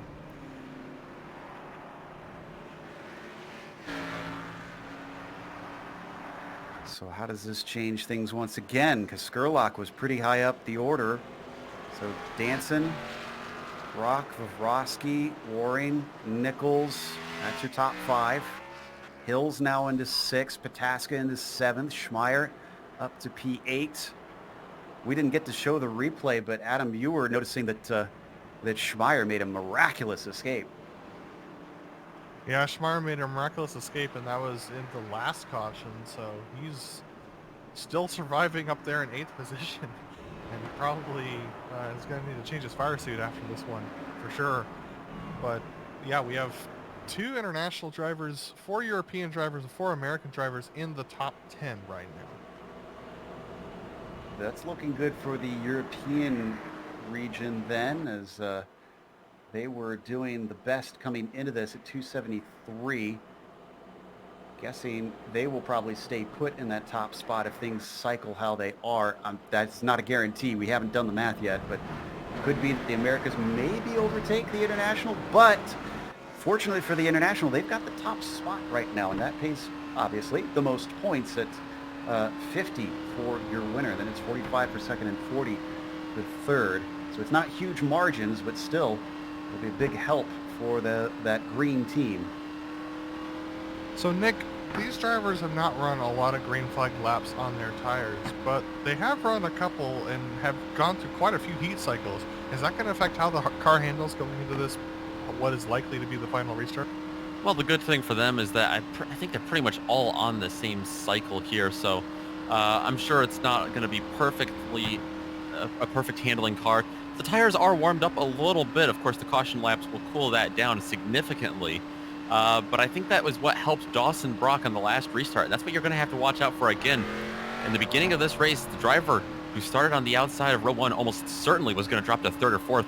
Last time Dawson Brock was able to hold it on the outside, he was able to come down, get a draft behind Matt Danson through turns 1 and 2. And then if the caution hadn't come out, he was setting up a pass on the backstretch. If Brock's going to have another good restart, you're going to have to watch out for that because Trevor Vavrovsky has been moving through the field quickly from 19th to 3rd. He's going to jump on any opportunity he sees. And guys, I wonder how important a clean car is going to be, especially with such short runs. And it will be a short run to the finish if we can get to the checkered flag here. Because as we rode on board with Dallas Pataskala, I was noticing that Kevin Hill has a lot of rear end damage on that number 52. It is not looking healthy as we go too wide. And Andrew Waring as well has a lot of front end damage, it looks like. So yeah, that's definitely going to have a big impact. But if they can get in the draft, that might help them, especially if there's problems in front of them. So we're going to restart with 5 to go. If we get a caution almost immediately, I think there might be a chance of a 1-lap restart, but that is a very slim chance. And if they get any caution after they complete a lap under green, this will finish under yellow. There's no green-white checkers in today's All-Star race. Looks like Matt Danson is raring to go and ready to lead them away. Did he learn anything from what Brock did last time? Is he going to try and throw him for a loop, mix it up, and try and catch him off guard? Or is Brock on his game today? Can he manage to snag a win in the All-Star race? I'm not sure that he's even got a win in the regular season here in the majors. Space car comes into the pit lane. Oh, he's way far ahead of him. He could be caught out. Oh, and once again, big wheel spin for the 83. He does collect it in time that he's not going to be jumped by those behind, and he's going to be able to pull it down low, but that was costly. door-to-door contact between Dallas Pataskala and Kevin Hill. This is going to allow Pataskala to get a good run on the bottom. Kevin Hill also with a good run. And we got another caution. And there's the caution. Skurlock is Mole involved in in this. it. Yep, Dean Mole and Skurlock. Yep. Oh, this was another Two of our miss. international drivers. And more net code as well.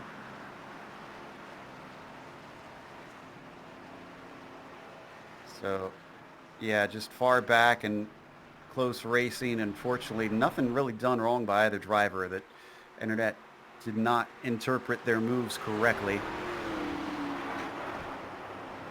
And we are getting an update. There are 2 green-white checkers that we're told there are supposed to be. We'll double check, make sure that that is correct.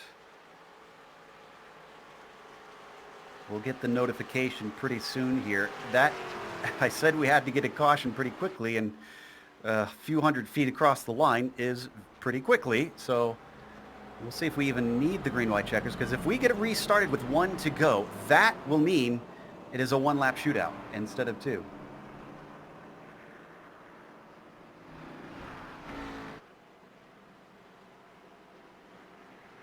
Did we lose anybody else from that? Because I'm seeing Wolf taking, is that more repairs from Wolf? Dean Mole's in pit lane, that makes sense after his problems. Steve Driscoll, who's had a bit of a miserable day for someone who started it on the pole, is missing most of the front of his car, and he's taken multiple pit stops to try and get that damage repaired.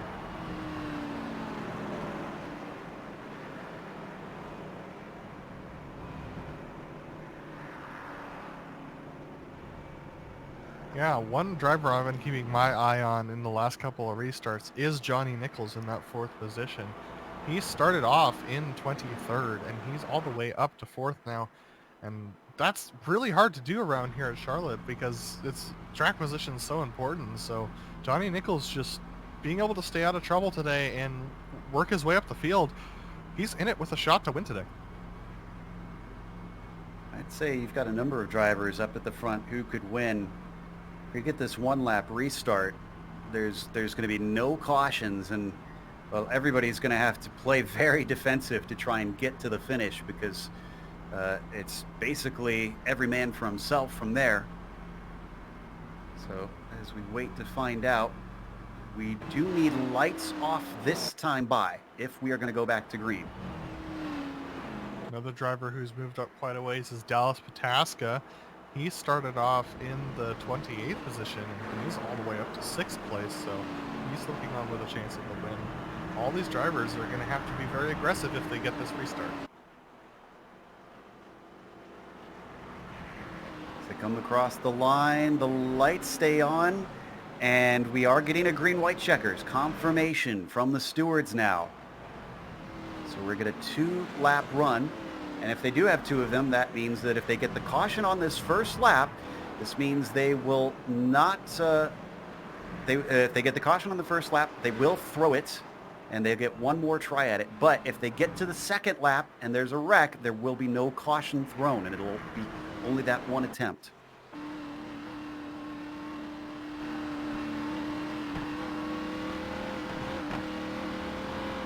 If they do wreck on that second lap, though, they're going to have to race to the line back, the leaders.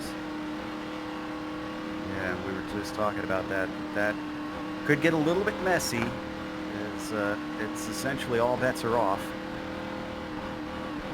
Sure hope they got that catch fence repaired properly. It might have to be used again. I think if I'm seeing correctly, we're down to 26 drivers. Is this correct? Looks like about 27 because Steve Driscoll's still running. So quite a few drivers who are having moments here. But Nick, if you're Matt Danson here, well, sorry, if you're Matt Danson here, how do you take this restart in order to try and take the win? Well, you got to focus on not spinning the tires, you know. I don't think timing is going to matter too much here. You could go a little bit early, you could go a little bit later. You know, he's got the lead. He's going to have the preferred line no matter what. The only thing that's going to stop him from that is spinning the tires, just like we saw Dawson Brock do on the outside. The inside line doesn't often do that, but if you're too ambitious, that's certainly going to be throw the 30 car off. Lights are now out on the pace car. Matt Danson to the inside of Dawson Brock. We've had this before, and Dawson has been the biggest threat on these restarts to the number 30 car. Ride on board with European region's driver. See a few more of those America's cars starting to sneak into that top 10. I see 4 on my screen alone already. Come down the back stretch.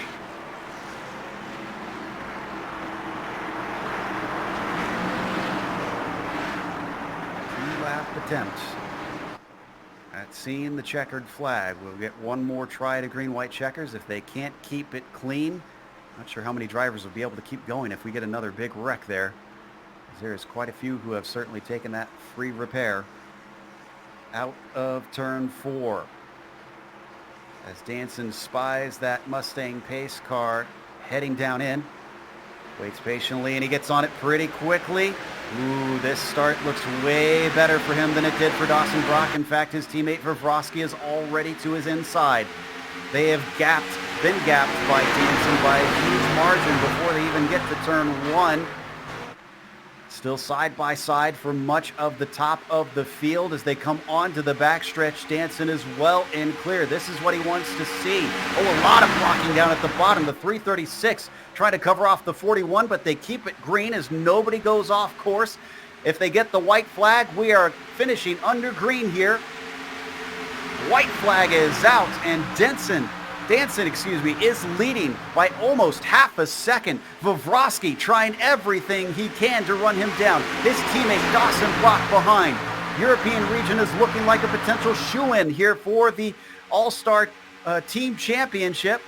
As they come around 3 and 4, the number 30 cannot be touched. He's dancing with himself. Matt Danson is your winner here today in the All-Star Oval race. Dawson Brock's going to come across the line flipping behind him. I think he still managed to get third. Yes, indeed, he did. Third place, Pataskala with 4th, Nichols with a P5, Waring with 6. We'll get points pretty soon here on how the regional championship worked out here in their all-star race. But before we get to that, we're going to take a quick break, let the fireworks continue to go off as Matt Danson celebrates a spectacular win here at Charlotte. Don't go away because we've got more coming.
Welcome back to Charlotte Motor Speedway. Race 2 of the Majors All-Star Race was a bit of a yellow fest in the second half, but gave us a lot of excitement on the one and only green-white checkers attempt that they did, with Matt Danson taking the win after starting on the front row. Trevor Vrosky showing that he can come from the back of the field and manage a good finish from 19th to 2nd for him.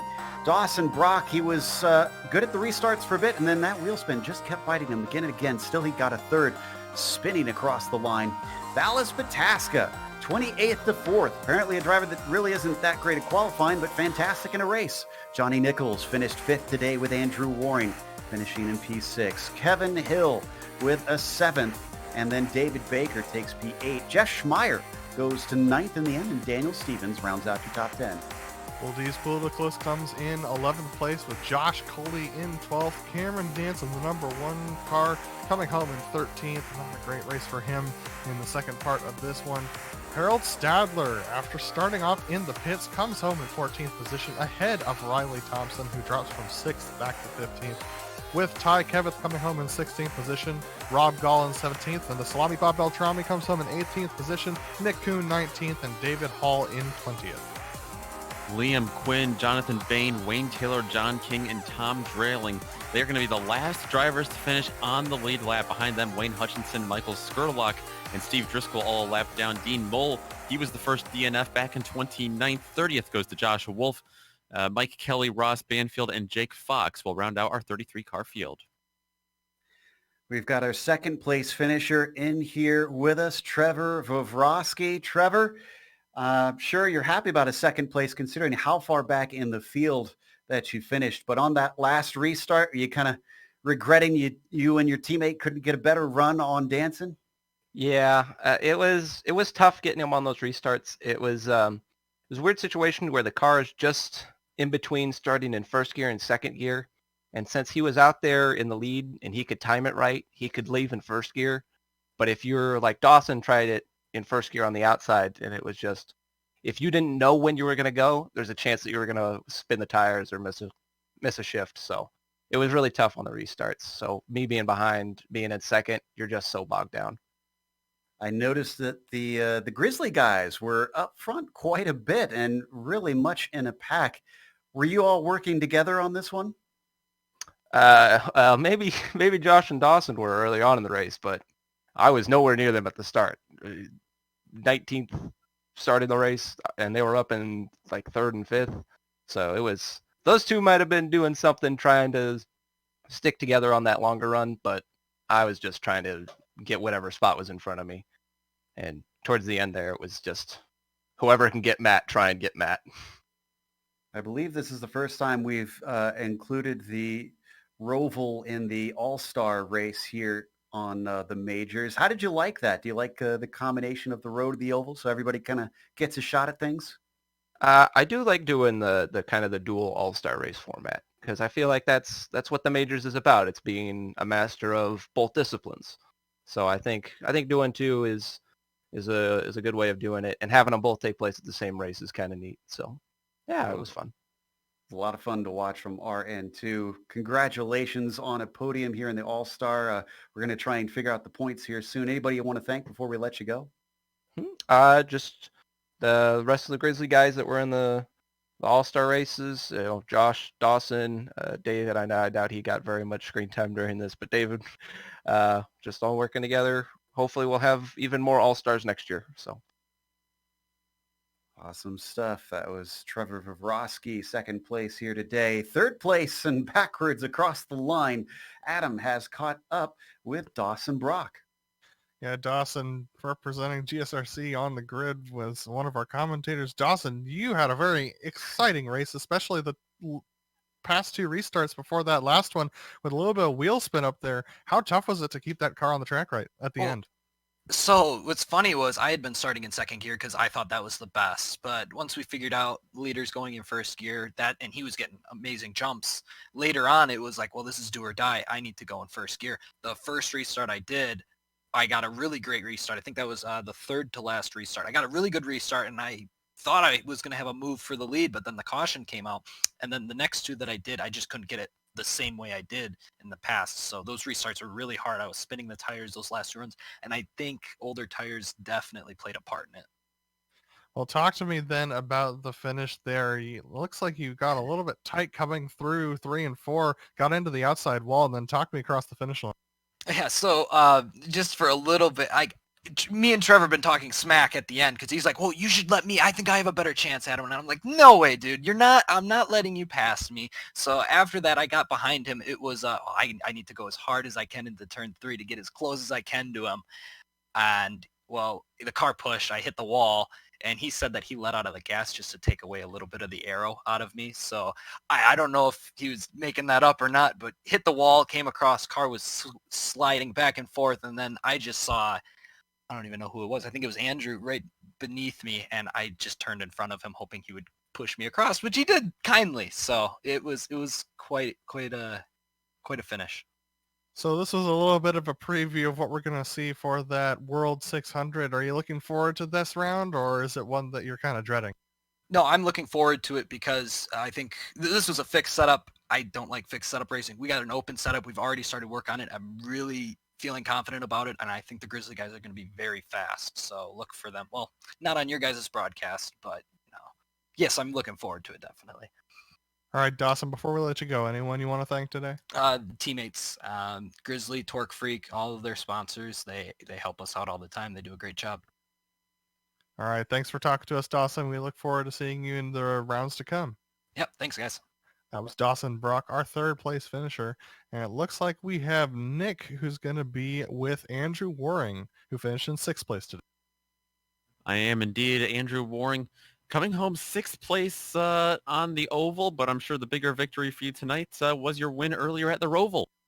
Yeah, Roval went really good. Difficult starting like 14th or something like that, but the ovals, even though I'm an American racer, is not my strong suit at all. Kind of burned up the tires there, and then I got some damage that everybody was pretty much just driving by me at the end. So I got lucky with the cautions, or I would have fallen way further back. Yeah, you qualified better for the oval. Did you feel more confident on the oval, of course, being in America, like you said, or did you know you had a little bit of an advantage, maybe had some quicker pace on the road course?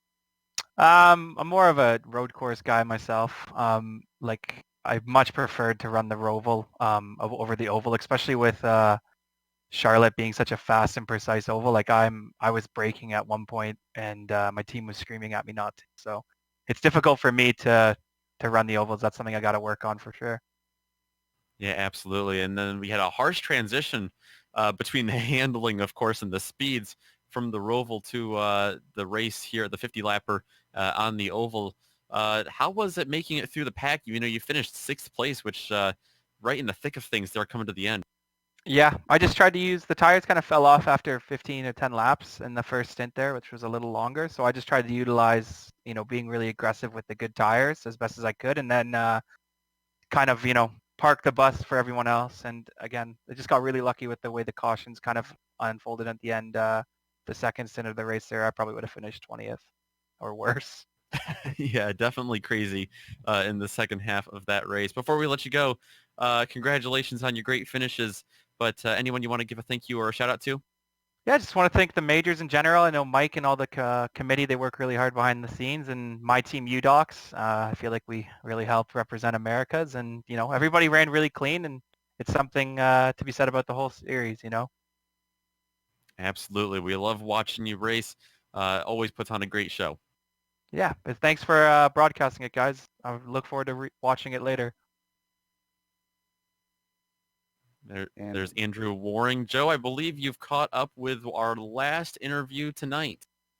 Yes, indeed. Our winner on the oval side and podium finisher on the Roval. If we had an individual championship, Matt, I'd say you may have won it tonight. Those are some incredible results. I've heard that you're pretty well known on the oval side down in the Aussie scene, but do you feel pretty comfortable turning right and left as well? Yeah. I felt I should have done a bit better at Roval. I was a bit of a pinball for a while for some reason, but still, yeah, P3 was pretty good. I'm reasonably confident on both, but I'd say the oval is probably my strongest side. On long lap pace for the oval race, it looked like you were pretty well established there, but you kept getting restart after restart after restart. Was that getting annoying, or was it making you worry at all about losing the lead to some of those Grizzly guys that were starting behind you? Yeah, I mean, every restart that happened made me more nervous just because anything can happen at that point. It's a lottery, and Dawson was doing really good, sort of timing the restarts on the outside, which is super hard, and he did a really good job of sort of guessing when I'd go and preempting that. If it had stayed green, I was super confident because I was just cruising for that first run. I got the lead, and I was like, okay, we got the lead. Let's just keep saving tyres. So I was just underdriving massively and just trying to look out for guys like Dallas that I could see back in the field a little bit, just sort of judging off that. But with all the yellows, it was definitely making me pucker up a bit. Now, obviously, you'll be racing this again, or at least I hope you'll be racing this again in a couple weeks' time when we go and do the World 600. Do you take anything out of this? Is there any lessons you feel like there are to be learned, or is nothing really translate for you? No, it's always a learning experience. I mean, I should have done practice for the oval. I logged on about an hour before the Roval and just did a couple of laps there to acclimatise, and that was helpful. But I got to the oval, and I don't think I got through turn 3 and 4, well at all. all night. So it certainly was little by little. I was sort of starting to learn a little bit because as many laps as I've done, it's the package changes and I forget things. So it's a good little refresher in advance of the 600, and hopefully I can come out and crush it and get another W. I'd say that you had a good chance of that. Have a good chance of that if you come back and race that race. Before we let you go, anybody you want to thank for the win? We'll thank so on the oval side, Horizon Racing Team. It's my team. Awesome guys. Vegan Food Melbourne at Matt Danson 30 for Facebook, Instagram, all that sort of jazz. Drip. It's the painting, iRacing paints. If anyone wants some really tasty paints, get a hold of them. Who else? Peter, Let's Save the Animals. And you guys for the broadcast and everything. Hopefully it'll be a good watch. And Great stuff there from Matt Danson, our winner here over on the oval tonight. And for those wondering what the points are at the end, third place, sadly for Matt, International, 454 points. Second place, Americas, 494 points. European region wins it all, 539. So a lot to celebrate over there. They certainly proved a dominant force. That is a mighty fine gap that they pulled up with their results.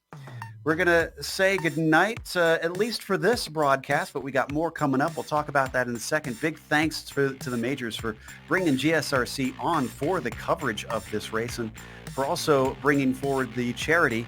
Again, that is feedthechildren.org.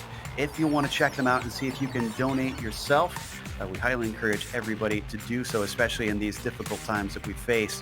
Thanks to iRacing for putting us on IESN for the All-Star Race, this special event that they're holding. Make sure and subscribe to the channel. Very easy to do so by clicking the subscribe button just below this video. Thanks to the companies that provide the software and the hardware for our broadcast listed here on your screen. And additional thanks go to June Lalonde, who provides our wonderful music. See the screen for how to get hold of more of her great work. Thanks to the team today, Sean, Adam, Nick, and Dougie. If you'd like to find out more about GSRC, including upcoming races, you can find it at globalsimracingchannel.com.